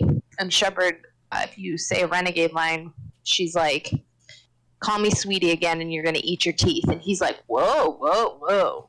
Yeah. So there's stuff like that. And she's not like yelling at people. She just says it very matter-of-factly. But then there's also stuff where it's just rude. He's just totally rude. And then there's the whole, like, as Paragon, I'm Commander Shepard and this is my favorite store in the Citadel. As Renegade Shepard, you just bully people into giving you discounts. There is no recording. Yeah. So I found it really comical to play as, at least to talk as Renegade Shepard, because there's still some decisions that I can't make as a Renegade. Right, slaughtering a whole family or something like that. Yeah. There's certain ones. Yeah, I get that. Yeah, that's why I can't do those kind of like bad guy things. Like they used to be a thing like a long time. Mass Effect and like Infamous and like all these games were like good and bad side, And it's just like, I can't do the bad side ever. I just can't. I finished Mass Effect 1 with fully maxed out Renegade and almost fully maxed out Paragon. Wow. And Mass Effect 2, same thing. I had fully maxed out Renegade and almost fully maxed out Paragon, where I think I could have picked either decision at the end. Okay. See, that makes for a more complex character, which I enjoy, because no one has ever... Because even going full Paragon, it makes no sense sometimes, the stuff that they say and do. It feels a lot like in how I play my Fallout characters, which is, yep, I will do all those things for you, but I'm going to steal everything you have. Everything. I don't mind helping you at all, but I will also help myself entirely. Yes. All right. I don't think mine's a surprise. The Doomslayer. Favorite protagonist. He's angry and he doesn't talk. Yes. Like, Buzz Lightyear on a bad day. Yeah. Doom guy. Yeah. I will say my favorite, like my runner-up, is actually specifically Duke Nukem in the Bulletstorm replacement, where he's just confused because they just literally laid him over a different character, and he's just like, why does everyone keep calling me this gray asshole? My name's not Gray, it's Duke fucking Nukem. Oh man, I almost want to play through it again just to hear Duke Nukem have problems with his ego because no one recognizes who he is.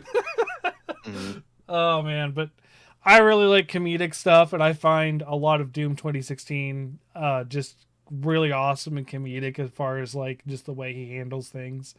Like the beginning of Doom 2016 is pretty iconic, where he's going up the elevator, and then what's his name? I forget his name. Basically, the big head of the UAC corporation is basically telling him like it was necessary, and then he's looking down at like the mangled corpse of one of the UAC employees, like, really, that was necessary? Kind of like, but you can tell everything he's thinking just from the motions. He doesn't have any dialogue, and really the only dialogue he had in Eternal was a reference to the Doom comics, which is just him screaming rip and tear over again.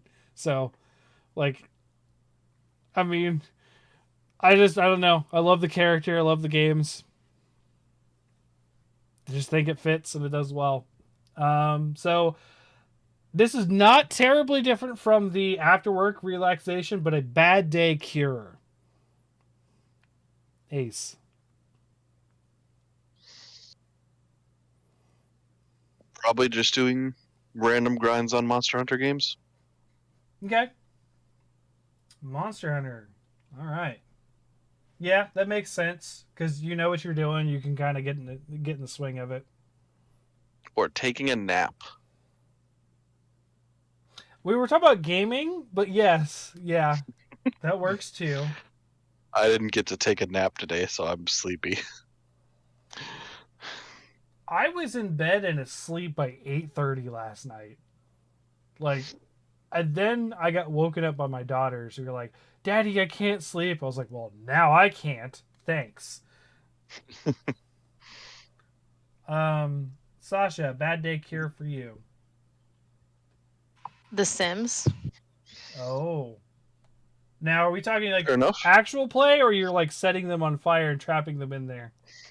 I'll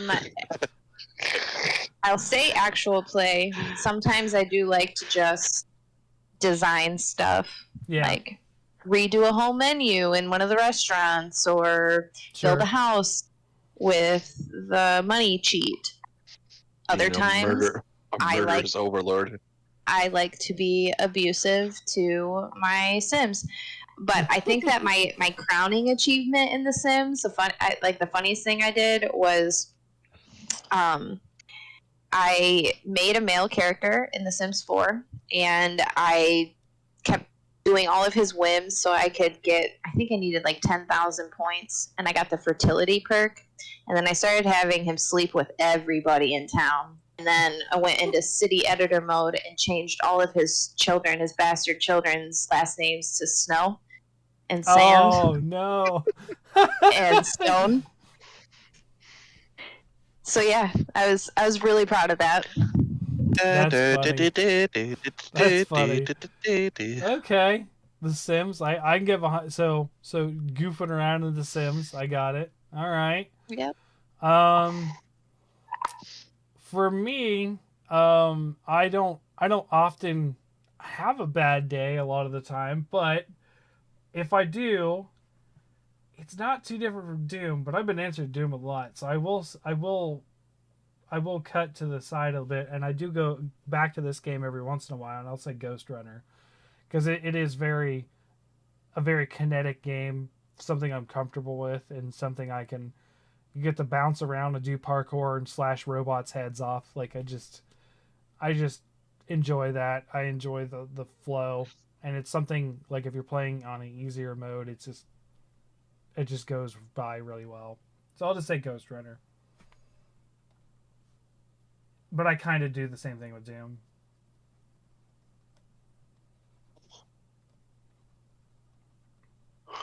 All right, so that atmosphere, Ace.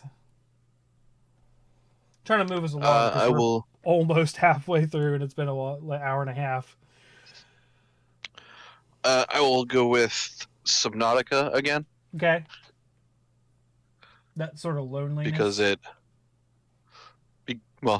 fully, pun intended, immerses you into the world that you're stuck in, and then it also has the really nice accompanying like sci-fi music that you get while you're like building your way out of this stranded scenario. Mm-hmm. Okay. So you just kind of get wrapped up in it. Okay. Mm-hmm. Sasha. Red Dead Redemption. Oh, okay. As much as I don't like that game, it does have a good atmosphere. It does. Yeah, I think I specifically really like that going to different areas feels very...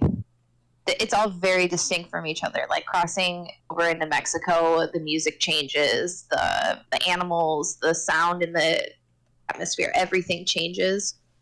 Yeah. Even going from the east versus the west side of the map in America in Red Dead is totally different from each other. So, plus, I don't know, just makes me like want to watch Tombstone. It's fun. Yeah. Okay. For me, atmosphere for me is a lot about music as well. And Octopath Traveler really, like I've talked about a couple times, it just floored me from the title screen. And every area that you go to feels super distinct, and like all the different stories and stuff. Like there's like a couple sleepy towns, and there's like bustling trade towns, and they all like the music really lends to it well. The art style goes really far in this game. It's doing cel shaded 2D sprites with like realistic-ish lighting is just it's a really cool aesthetic, and it makes it like a lot of things really pop out. So Octopath Traveler for me is something that really, really immersed me. They lost some of that, even though it's the same people, the same sort of art style and triangle strategy. They really sort of lost it, a little bit of the atmosphere in that game. Made the story 10 times better, though, even though the story was pretty decent in Octopath. But yeah, it was just... I just really enjoy everything they have going on in Octopath Traveler as far as atmosphere. So, Ace, are you good? Ready to go to the next? Okay. So Sasha, we'll start with you then. What is a game you always go back to? Game you always come back to? Fallout New Vegas. All right. New Vegas. I think it's like the one game that I continued to play over and over and over again in my heyday of achievement running, even after I had all the achievements. Like, Oh, yeah. knowing that it was taking away from my achievement hunting time, I still wanted to go back and play it. Sure. I think I've played that game just on my Xbox. Probably like I've beat it like 7 or 8 times. I downloaded it on. It was the first game I downloaded on my Alienware when I got it, and would have been like my 10th run through on there. It's just, I love it. I love that game so much. Okay. All right. Ace, you good now? Game you always go back Please. to. Freedom Unite. Okay. Monster Hunter Freedom Unite, which is MHFU for the acronym. That is the accepted acronym. I am sorry. It's just easier to write. Monster Hunter Fun University. Yes. It is a splendid game, yes, and I put a lot of hours into it. I don't go back to it myself though, but Ace definitely does. Yes. So my answer for this, I have easily put in over 4,000 hours into this game because I know I had over 3,000 hours into one character, and I've played all the classes front and back, and that's Diablo 3. Diablo 3 is almost my single title most played. I still think Monster Hunter 1 at the 2000... no, it has to... No, because it was 2,500. Diablo 3 beats it. So, yeah. Diablo 3. I own it 8 different ways. I own 2 different accounts on Blizzard to have full expansion, everything of it. And then I own it on PS3 and PS4 and Switch and everything. So Diablo 3, always go back to it. I even replayed a season like last year sometime, even though I was like quote unquote done, but like they added really cool season stuff and they're still doing really cool stuff in my opinion with it. I just have chosen to play other games. But I could go back to it any day. There's a new season coming out, season 26. It's got some interesting mechanics. So why do I like this, Ace? I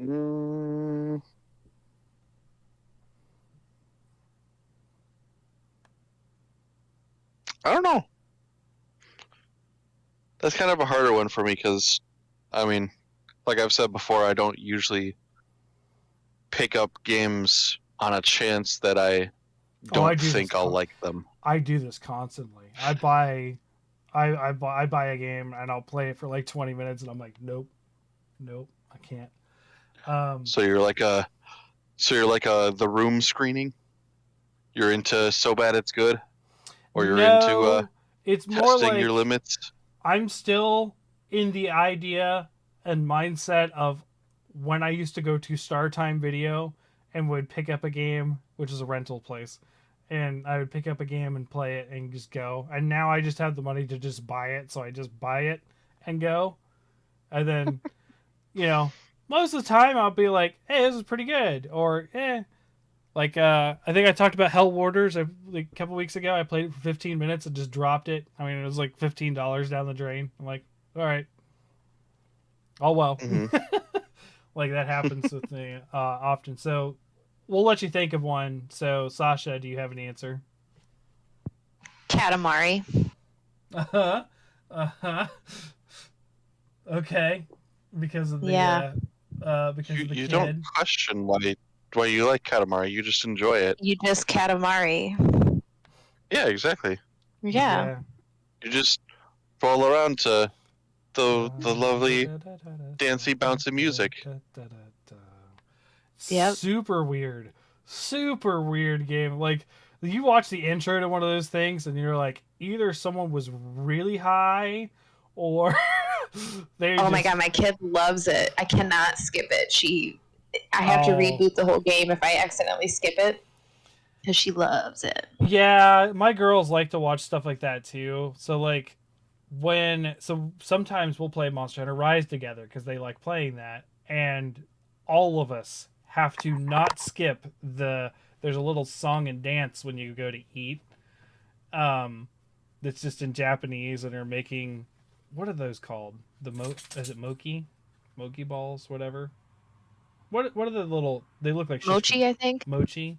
Yeah, the shish kebab. They look like shish kebabs. They're like cream puffs, but like that little thing, they want to watch that every time. They get mad if I skip it, and I'm so used because of the grinding and stuff. Just skip, skip, skip, go hunt. Skip, skip, skip, go hunt. Like that's just. It's like an automatic reflex, but when I'm playing with them, they really want to see that. So I get that. So my answer is I get why I like this, but the understanding of like why do I like this because it's such a weird one and kind of embarrassing is Hunie Pop, which is a match 3 dating sim, except the goal is to get into their pants kind of thing. It's a really weird one. Yeah, Hunie Pop right there. Not my usual thing. However, it was on sale one day and I got it and I was like, hey. So yeah, it's really weird. It's still a match 3 game, but it's a match 3. Dating is not really the right word. You go on dates, but the goal is to get into their pants. Fair You enough. said you like fishing mini games, so Got him. Not quite the same, but wow. All right. Ace, so do you have an idea on that one yet or no? No, I think we'll just have to skip that one, but that's okay. I can bang out the next 2.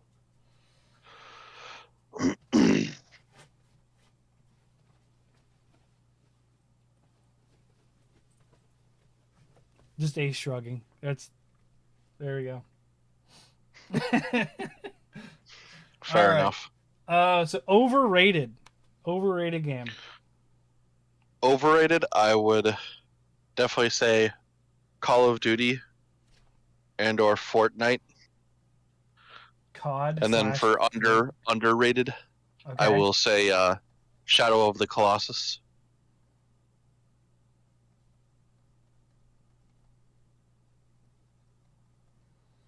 Wow, just 2 at once. Okay. Shadow of the Colossus.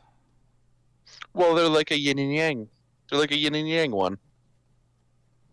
I'm not sure that Colossus is underrated, considering it was specifically inducted to the Video Game Hall of Fame for being the game that brought artistic is a game on art to the forefront. But okay, all right. I mean, if you still feel it's underrated, then there you go. It is Well, an first of opinion. all, I didn't know that, but also not a lot of people I know in gaming community and in my circles have played it. Maybe it's your criminally overlooked. Maybe. Yeah, it is kind of the same thing, underrated and criminally overlooked. But underrated might just be because underrated might have more eyes, whereas criminally overlooked is like no one saw this kind of a deal. Not that it was good or bad in the opinion. It's just like there just wasn't an opinion because no one looked at it. Mm-hmm. All right, so Sasha, overrated. All right, so my overrated game is a good game, but it does not need to have continued remakes, and it's Skyrim. Okay, yeah. Like, it's not the greatest game of all time. It should not. At this point, just please make a new Elder Scrolls game. Let Skyrim die. Take it out back. Put it out of its misery, please. There's a goofy looking M. But yeah, Skyrim. Yeah. And then I guess since we're going to do both at the same time, my underrated game is Alpha Protocol. Okay. Is that weird shooter with the sliding and stuff? No. No. The way I like to describe it is it's Mass Effect, but you're a spy. Oh, okay. And you're not in space. Yeah. It's like it has Paragon Renegade options. You can romance people. It's like government conspiracies. Mm-hmm. But it's a fixed protagonist. It's a male protagonist. You can't switch. You have no real customization with that, but you have the option to pick. I think there's like 4 or 5 different ways that you could beat every single level. Kind of like a Hitman game. Okay. You So, basically have a goal, and here's a lot of ways to do it. I got you. Yeah.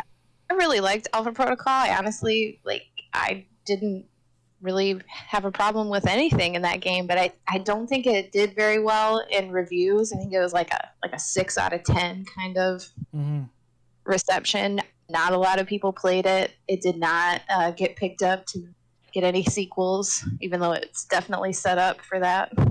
Right. Right. Okay. I think it's a lot of people who know me and they were very infuriated about my opinion of this, but I think Bloodborne's overrated. Ooh. There's a lot of things I have problems with in Bloodborne, and it's not because I haven't played it. I played through half of the game, people. I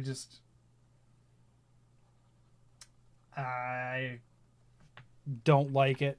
Don't like the mechanics. Don't care for the aesthetic. There's so many things that I just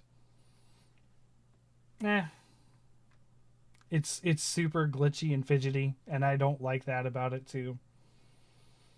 Like, I liked Elden Ring, but it still had glitchiness. But Bloodborne, I feel like, wolf. It's the more egregious of the two. Yeah, I feel like it at least. Like, you get into some of the ways some of these things move, and it's just like, ugh, it looks so terrible to me. Like the giant monster, shaggy monsters. It's like anything that has fur looks like it's like a wet poodle every time, like a wet shaggy poodle. It's just Dark Beast Parl. Right. And then for my underrated, so I'll just move straight into that. I'm going to say Oddworld. Not a lot of people talk about those. Those are, in my opinion, some really great games. Do a lot of allegories to talk about, like slavery and the U.S. history and that kind of stuff. And and they make it goofy, with a goofy sort of character, but they make it serious when it needs to be. It's also a really good undermining of like corporate America and that stuff as well. Like, they really get onto that kind of stuff. So yeah. You hate but everyone likes. Kind of the same as overrated, but I think actively hating is a little different. I was gonna say probably Fortnite. Fortnite, okay. As my one friend calls it, fork knife. Fortnite. I like, but everyone hates.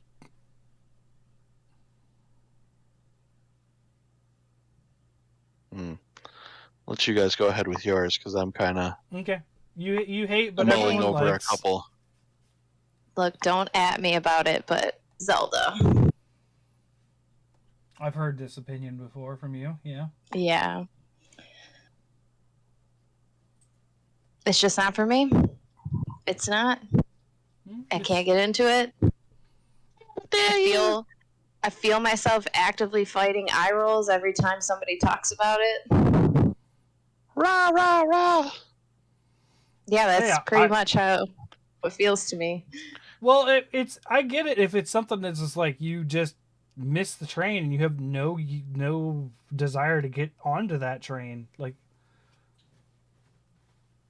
it doesn't look like your thing. It's okay. I like Zelda a lot, but I'm in nowhere near a Zelda fan as much as some people are. Like, when I was like, Breath of the Wild is amazing, and it was like because they made it open world, but that's because I got to do stupid shit like throw a boulder at someone with like a magnet, and like I got to do all sorts of crazy stuff in that game and not really treat You it made like a a flying Zelda game. contraption yet? Oh, like the giant flying logs that people surf across Hyrule. No. You take 2 mine carts and then you magnetize the bottom one. Yes, I've seen that. Yeah, yeah. I've not done that, but yes, I've seen that. Yeah. I mean, there's some goofy stuff you can do in that game that I really enjoy. But I mean, I get it too. It's just like, it's this giant like monolith of a series, and you're just like, nope. I get it. I hate, but everyone likes. Because I don't. I still want to say Bloodborne, but I don't think that's. I don't think I'm on the level of just outright hating Bloodborne, right? Because there's always this nagging feeling of like, maybe I should go back and play Bloodborne again. Like I don't. This one's hard for me because I don't. I don't know if there's a game out there that everyone seems to like that I just hate. And the only thing that's coming to mind is Bloodborne. You like what everyone else hates? This was the one I was stuck on thinking of between, when I put this up too, because it was just like, I don't know.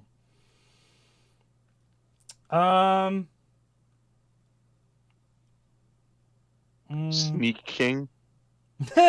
No, a lot of people hated that. I'm just gonna, I know my answer now. I know my answer now. Of everyone hates. Yes. Okay. Monopoly. Monopoly. All right. Love Monopoly. Nobody likes to play with me though. I fucking love Monopoly, and I would love to play games, but no one ever wants to because they're always like, no, it takes too long, and then blah, blah, blah. And I'm like, it's just a game. It's meant to be fun. We can make it fun. No, it's not meant to be fun. It's meant to be won. I have my answer. I'm thinking outside of the box because, and I'm taking a bit of leeway because there is digital versions of this game now. Magic the Gathering. Hey, fair enough. I used to be toes in the water for a long time on this game. I just hate it now. I hate. My phone just spoke to me. I said MTG and my phone was just like, I can't find that on the internet. All right, so yeah, Magic the Gathering. There we go. MTG. Sir, shall I call the addiction hotline again? I was never addicted to Magic. Now, Flesh and Blood, that might be a problem, but Magic, no. So, Sasha, you like, but everyone hates. Andromeda.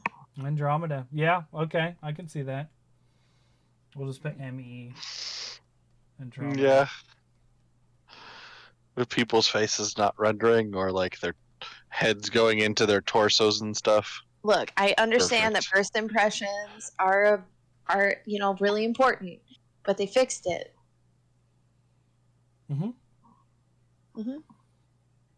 I get it. I mean, I never tried it because I heard how much it was terrible and everyone liked it, but hated it. Sorry, but again, it's not my series to begin with. Ace, what? I don't know. I gotta entertain myself to keep myself awake. Sorry. I like, but everyone hates. I'm just gonna say Snake Pass. This has become a joke between me and my friends how much they really hate this game, and I'm just in love with it. So I'm just gonna say Snake Pass. And apparently Sasha wants nothing to do with it too. I didn't know. She didn't like snakes, so didn't know. You don't want a noodle? Not even a little idiot hognose? No. No, I don't. All right. But they're so cute.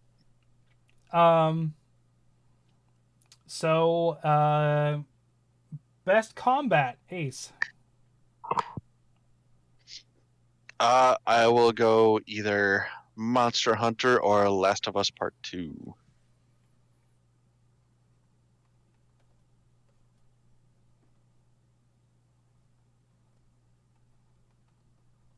All right, there you go. Got them both. Acronymed, but got them both. Monster Hunter or Last of Us Part 2. Okay. Sasha, best combat. I'm probably just biased because I've been playing it, but I really love Tiny Tina's Sure. combat. It feels very user friendly. Like I feel like anybody could just pick that game up and find a play style that works for them. I don't disagree on that one. That one's pretty easy to get into combat wise. And when you get into the highest levels, I know you're not done yet, but when you get to start mixing classes and stuff, you can get some pretty bonkers things. I've got some cool stuff going on at this point. I'm level 30. I think I'm 34. Okay. So I've made it to the end of the Stablemancer skill tree, and then I'm trying to get about halfway through on the Spore Warden.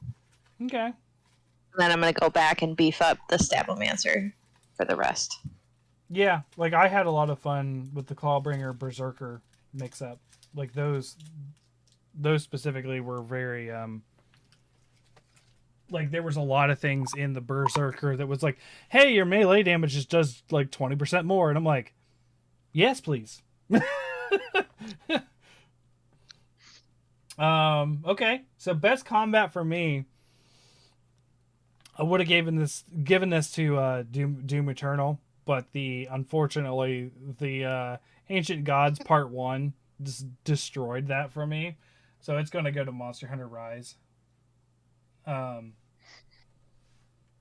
Best combat in my favorite series that's about combat. So I should have went with the meme answer to piss off all the try and 3U haters. just try 3U with the water combat. I mean, I would just default and say Monster Hunter 3U because it has more weapons. Mm-hmm. Okay. That one's simple. All right, big personal impact for a game.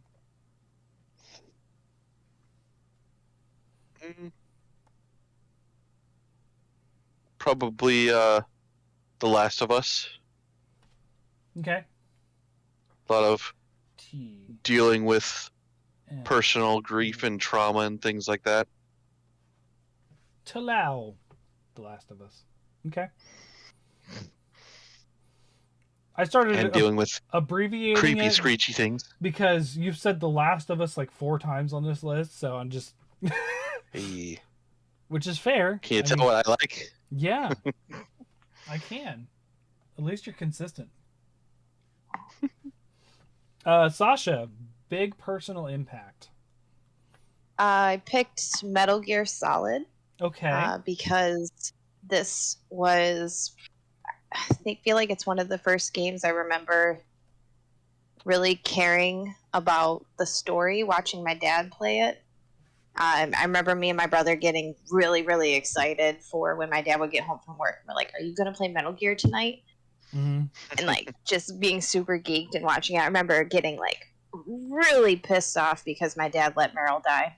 Because he wanted something specific with the ending. It was like, well, you get the bandana or the stealth or something like that for letting Meryl die. Or the tuxedo, I don't know, something like that. But I just have really, really positive memories of watching my dad play. Yeah. Okay. Yeah. You let him die for a costume piece? How dare you? I think I've done worse in games, honestly, just for an aesthetic or an achievement. I mean, there's always the meme of Mario throwing the penguin off the cliff. Yeah. From Mario 64, yeah. Yeah. Mm-hmm. So for me, I want to stress that there are multiple games that fit this category for very different reasons. I've talked about how Octopath Traveler sort of like I was like losing all interest in games because of personal stuff I was going through at the time. Octopath Traveler brought me back. Um, Doom To the moon. to the moon, like all sorts of stuff I talked about today, but I don't talk about this often. I've been gaming since I was 2. Like Mm-hmm. that's been a known thing. My dad talks about how I used to go into DOS on the computer and type in commands to boot up games at that age. Um, Even though I couldn't read, I could figure out the commands for DOS. Which, for those Nice. listeners who don't know what I'm talking about, that's the operating system that was popular before Windows, where you had to type everything in. So, like, you would boot up your computer and you had to be like, what's on my C directory? C:// dir for directory. And then you had to, like, type everything in. It was like, I think you can actually see some of it in the first Jurassic Park. Like, um, so like I've been gaming for a long time, so there's been tons of games that are like that. But I will say that Super Mario Brothers 3 is probably the biggest impact for me. I was already playing games, so it's hard to say like my first game would be that. But I will say Super Mario Bros. 3 was the first game that I was absolutely obsessed with. And then also that came on the back of sort of bonding with my late uncle on that game and sort of him introducing it to me, and me being like, I never knew Nintendo was a thing because I only played on PC. Like I was a PC gamer until this game, and then I was just like, I need to have this. So when I got to be 4, my parents got me for my birthday a NES, and I got this game. Unfortunately, like as far as I remember, like the week after my uncle showed me this game, he passed away. Um, so as a kid, it really stuck with me because I was like, I really want to play this game, and it sort of reminded me of him at the time.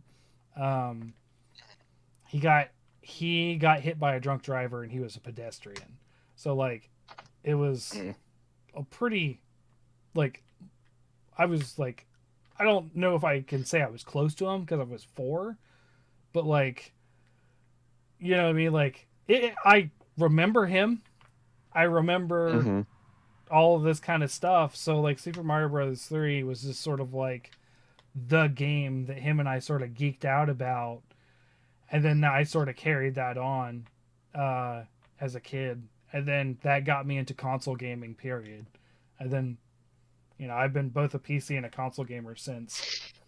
And Nintendo, because Mm-hmm. obviously it's Nintendo. PlayStation wasn't a thing yet. Xbox wasn't a thing yet. So, but I've played them all. So yeah, Super Mario Bros. 3. Um, I'll finish it someday. Ace. Probably Freedom Unite. Okay. Yeah, we're in green. Monster Hunter Freedom Unite.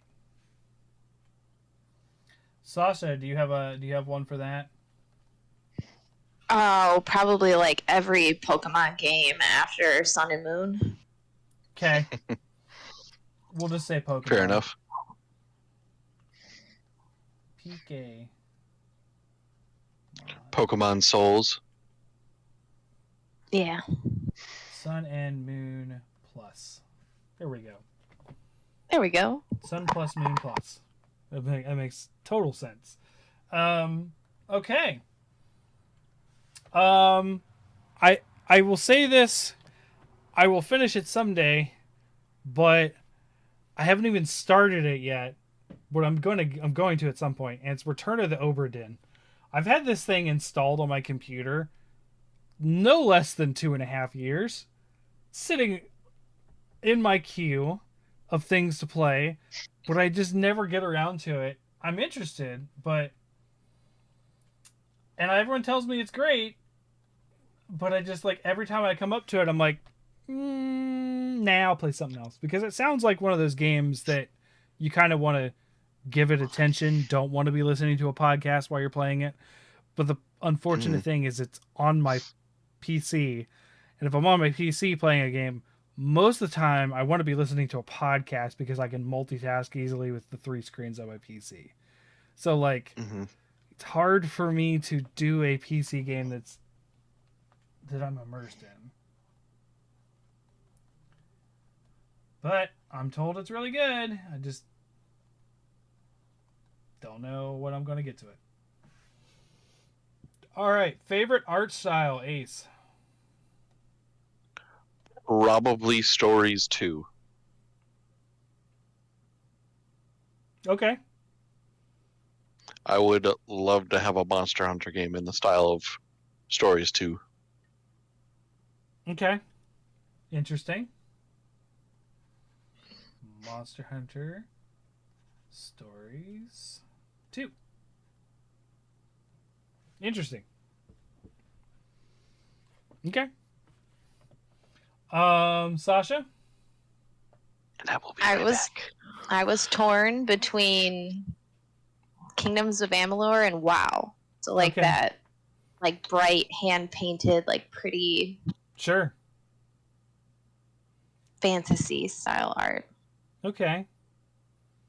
So go ahead and put WoW, because Okay. I think that's part of why I liked WoW as much as I did.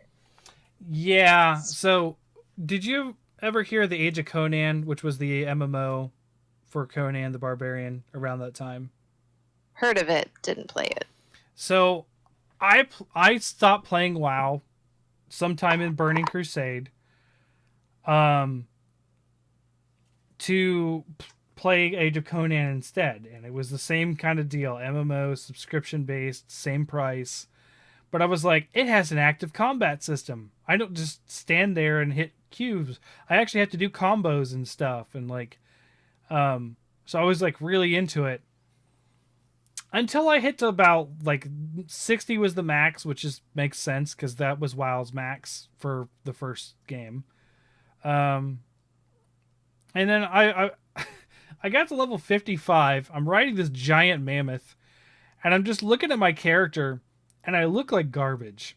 Like, I look like I rolled out of a gutter. I'm wearing this, like, tanned leather armor because I'm a barbarian, right? The helmet looks terrible. Like, and it wasn't like the graphics were bad. It wasn't the case at all. They just made it look realistic. So, like, the good armor were just like, this is good for what's a barbarian. It just looks like generic fantasy stuff that was like very low tier. And then I went back and I played my level 20 wizard on WoW, and he looked about 50 times better. Like, not even close. Like, just like the spiky pauldrons And this is before you could transmogrify everything. Right. It looked better, like 30 levels behind. I'm not even close to max level, and I feel like I'm some sort of, awesome wizard looking guy. And I just like, I can't. Like, this is the first time that an aesthetic has killed a game for me.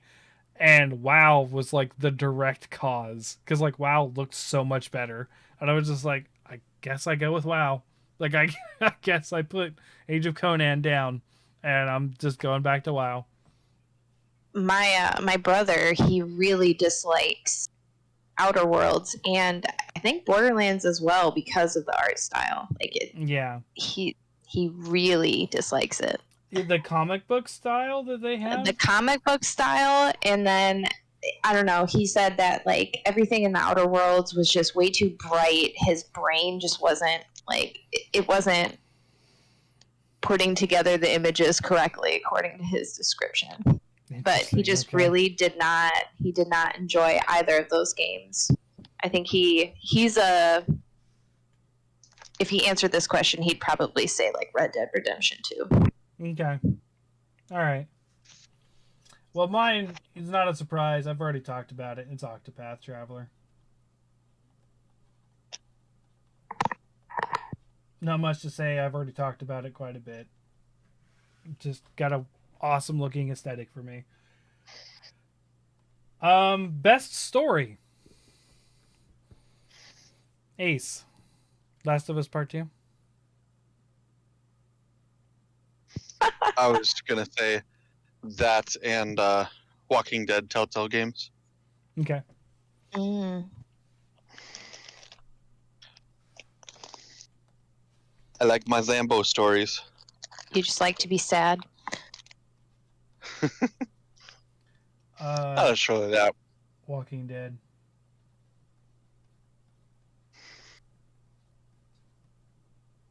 DED, dead. Here we go. Just shorten it. All right, Sasha. Best story. Mass Effect trilogy. Okay.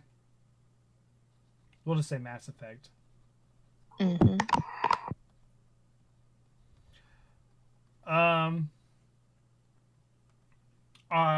I would ask you guys about these, but both of you have talked about these series a lot. You know, I know you guys I think all of us know how much you enjoy them and the story, and I don't think we want to go through the whole Mass Effect storyline. That'd be a lot. That'd be a lot. Same with The Last of Us. I don't want to discount the fact that these are your guys' best stories. But you know, we do. You guys have talked about these quite a bit. It's not surprising. They remastered the trilogy for a reason. Yeah. Yeah. But what if we have new listeners that haven't played these games before? Well, they can go back and listen to one of the episodes. Mm-hmm. Or just like go back an hour and hear you talk about the ending. Yeah. Just earlier in this very episode. Yeah. The most depressing game. Yep. Yep. Hey, it can still have a big impact for you. Yeah. Mass Effect made me cry a lot. Mm-hmm. This one I didn't expect to be saying this, but Tales of Arise. That story really stuck with me. I think they did it very well. I think they did something that it isn't usual for me. Has actually made me give a crap about the story and the characters. That's not a usual thing for me in a game. I'm mostly a gameplay first person, and yeah, I don't know how they pulled it off, but Tales of Arise. It was actually my game of the year. To the listeners, if you didn't listen to that episode, for that reason, the best story I played that year, and Monster Hunter Rise came out last year, and it's my favorite Monster Hunter. So I don't know how it won, but it did. So, here we go. Favorite game of all time, Ace.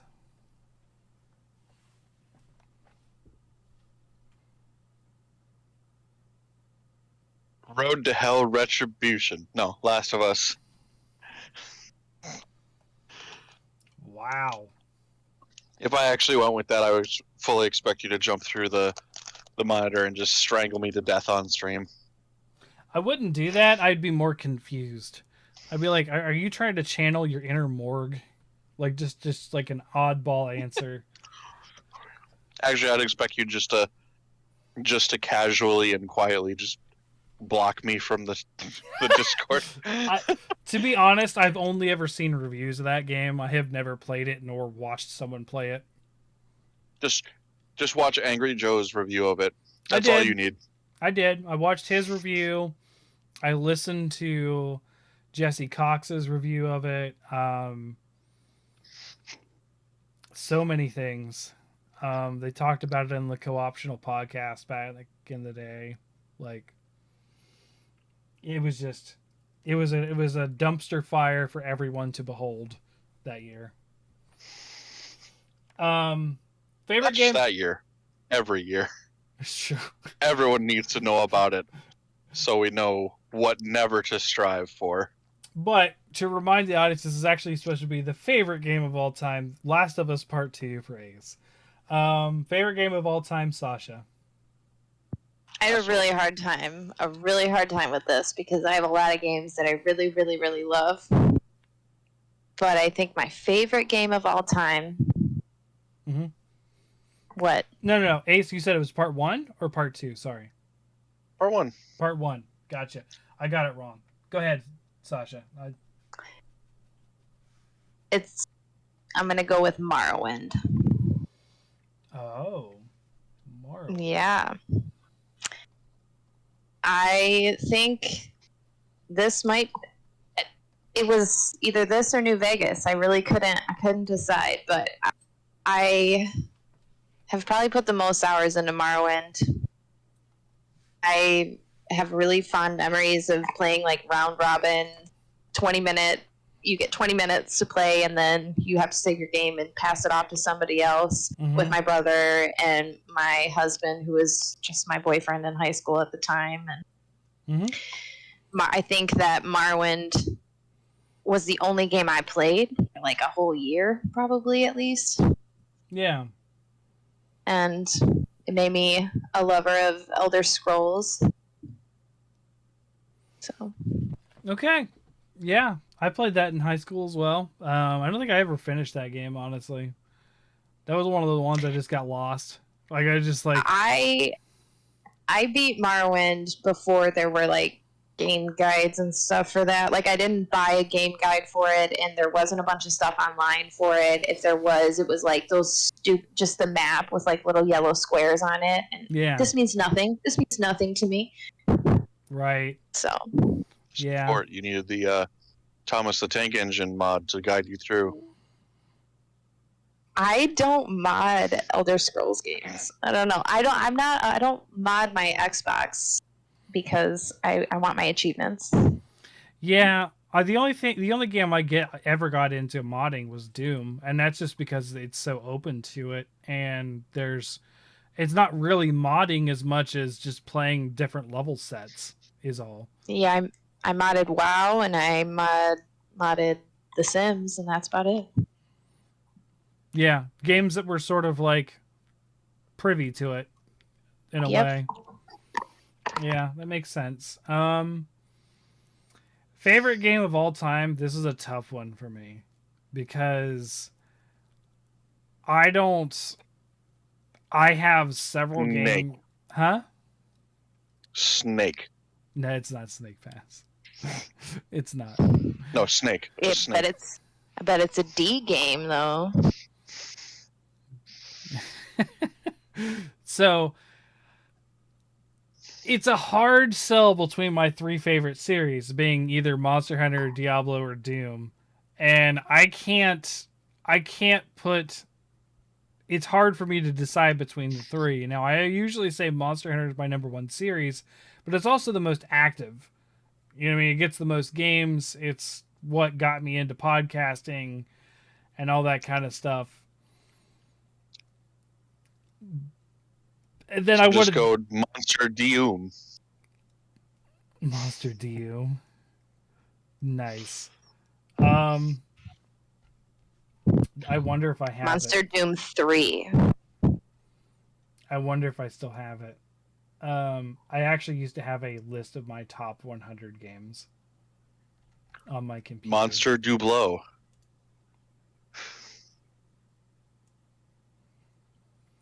If you want Doom to go first. Or Monster Diabloom. Monster Diabloom. That's a really good name. I can't see it. Did I really call it? No, I don't have it. Go. What is my phone doing? I don't know. I actually had this written out at another time before we did all this stuff for the podcast. But I'm just gonna have to pick one. What are the things? I'm probably just gonna have to say Monster Hunter Rise. Even if it did frustrate me with the crown hunting. Monster Hunter Stories 2? No, never. No. That had too many flaws for me. Again, like I said, it was a fun game, but so I'm just gonna go with Monster Hunter Rise. I think what killed, like, I would say there's three front runners, being Diablo 3, Doom Eternal, and Monster Hunter Rise, all the latest of their series. But I will throw in an honorable mention to the Stanley Parable Okay. because I love goofy little games like that, especially when you get sort of snarky narration throughout. Right. So what killed Diablo 3 is the fact that I played it so much. I'm nearly sick of the game, even though I will continue to go back to it. Like I wanted more out of it. Its itemization is kind of bugged and not the greatest in the series, but it's still an amazing game. Doom Eternal, what really kills it for me on that one is the fact that it's hard for me to play at this point. There are so many buttons that I cannot functionally play it well. Like my brain cannot handle the 12 buttons that I need to play that game. Like You need a power glove, or you need a kick, some pedal controls for your feet. right, something. And I loved that game, but like it got mentally taxing to play it. And I think you actually saw when I streamed it. Like I was just like spent at the end of Ancient Gods Part 1. Like I just couldn't. I loved it, but it was too much. Get a mouse with those side inputs. I do. Oh, you do? I do. And Get more side inputs. I've got one that's 12. Like this actually has a removable plate. And you can put a 12 thing on it. If I can get it off. But like actually no, that maybe it was the old one that I could remove the plate. No, it's this one because it's called the Naga Trinity. Yep. Removed it. All right. And somehow it wanted me to mute the server. I don't know how that happened. I did something wrong there. But like again, they just fall short because of something. And Monster Hunter Rise, I almost didn't want to pick it because of the crown hunting. But Monster Hunter Rise, I think I had to go with it because it's probably going to end up being Sunbreak, because Sunbreak will probably, hopefully, fix some of that stuff I don't like and new monsters and whatnot. And we'll see. Yeah, apparently we're getting aged wire bugs or something like that. Yeah, different. I saw in a post today. Yep. So Monster Hunter Rise, you know, it was hard for me to pick, but here we are. There's so many games I could have picked. That's why it's hard for me to everyone has, it's hard to pick favorites, honestly, if you like so many things. Putt. I do love putt. I do play a lot of freaking golf games too. Golf Story is a good indie game to talk about too. You ever play that one? Nope. It's an RPG where you are a golfer and you solve people's problems and stuff in the world by golfing things for them. It's just insane. There's like a caveman level too. It's really weird.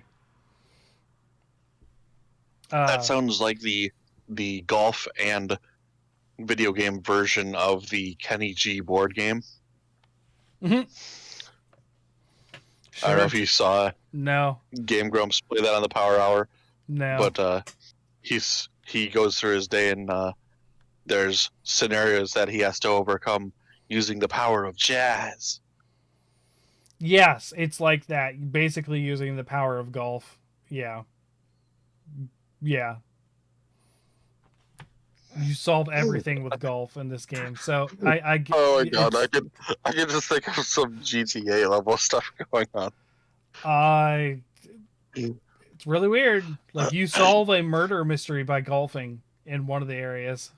Like it's like this spooky haunted mansion area, and it's got like a murder mystery, and you solve it by like golfing through the various rooms, and it's just insane. And talking to people. You got to talk to people too. But yeah. Mm-hmm. Anyway, so Monster Hunter Rise, favorite game, Morrowind for Sasha, and The Last of Us Part 1, which is what I was trying to clarify for Ace. Even though he's talking about The Last of Us Part 2 the entire episode. Not really. Close to it. Sasha had Don't you put words in my mouth. really face.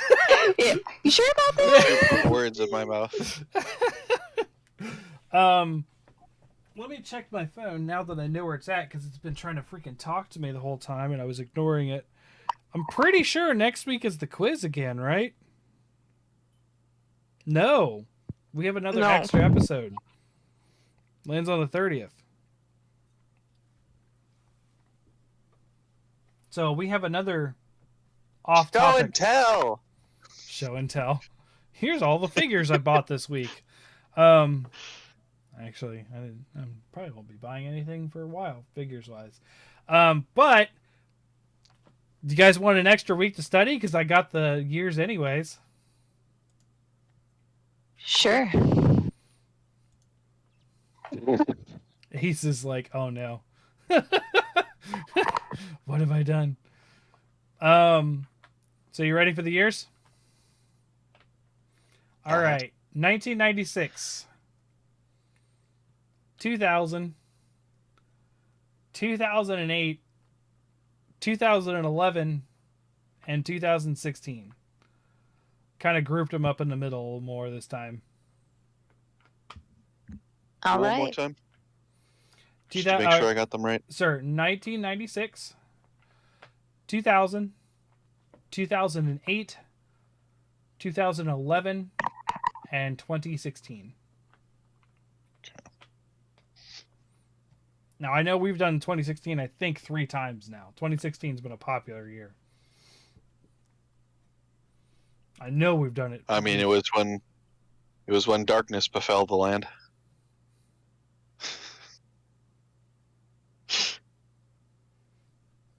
What are you talking Jokes. But just jokes. He's politicking. Oh, I got it. That took me a long time. Yeah. How much I don't care about politics, that took me a long time, even for me. I figured it would too. That's the funny part. I was like, wait a minute. Because like all I could think of is 2000. When I think of the year 2016, I think of 3 things. I think that's when Emery was born. That's when Doom 2016 came out. And that's when Titanfall 2 came out. Oh, that's so much worse. Because it's like debatably a good year for you. Yeah. 2016 was amazing for me. 2017 sucked, personally, but we did get the Switch. Well, those of us who weren't screwed over by Make-A-Wish Foundation. I don't get that one either. Did I ever tell you about that? I know that the only thing that's ringing a bell with was my brother was complaining about cash for clunkers the other day. That was it. No. So I don't know how bad you guys had it in your area when the Switch launched, but the inventory was a constant issue. Yes, yeah, it was. I worked in Sasha Target didn't Tech get at one the time. until last year, and that was because I was able to get her one. So I sort of got a later backseat version of seeing the inventory issues because we usually started at like 1 o'clock and went to 8. But apparently one day,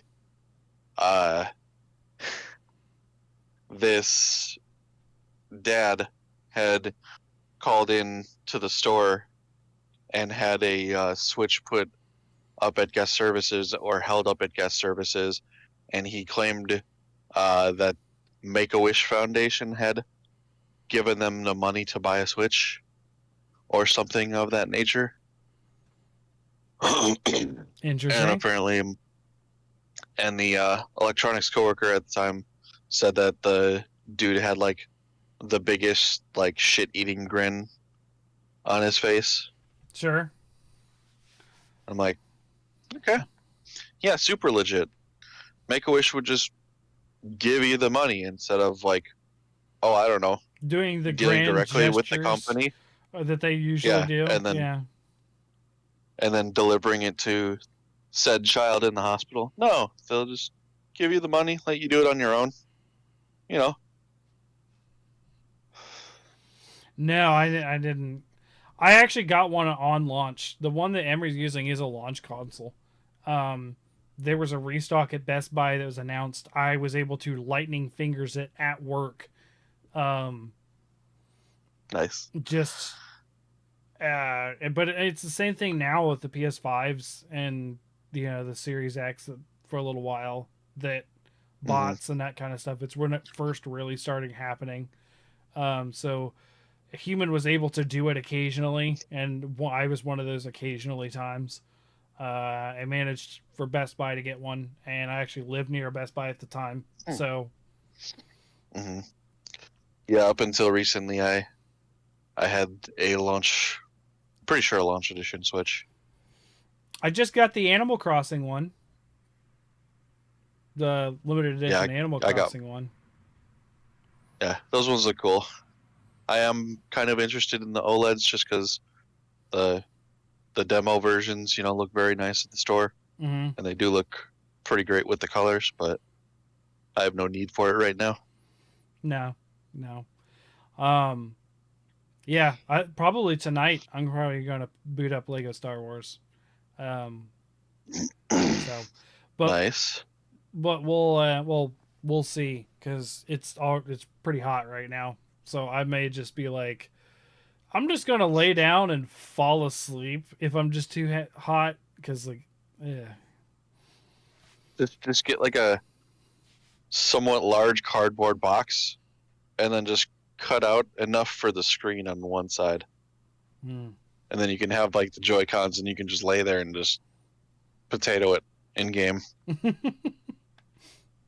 Maybe we'll see. I might start it. I might wait till the girls are up tomorrow because they want to see it because they like Lego. So. Mm-hmm. So that'll cover us for tonight. Kind of glad we sped it up. I was kind of worried we were going to hit 3 hours just on the questions today. I was like, holy cow, it took us a long time. Yeah, that's what I was concerned about when we did it with the Monster Hunter one. That's why I started combining ones that were, the paired ones. Yeah.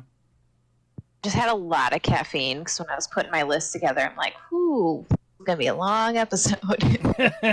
Yeah. Unfortunately, it's a good topic, but it is a long one. Because I mean, heck, there's 24 questions, and we got to answer it 3 times, so that's a lot of answers. And we're used to do a list of 10, and that would take hours. Like, let alone, that many. So, next week, we'll figure something out. It's another wild card week because we had an extra week this month for the podcast. So after that, though, will be the quiz and then news and then Monster Hunter again. So yeah, we'll figure out something for wild card week and see you next time.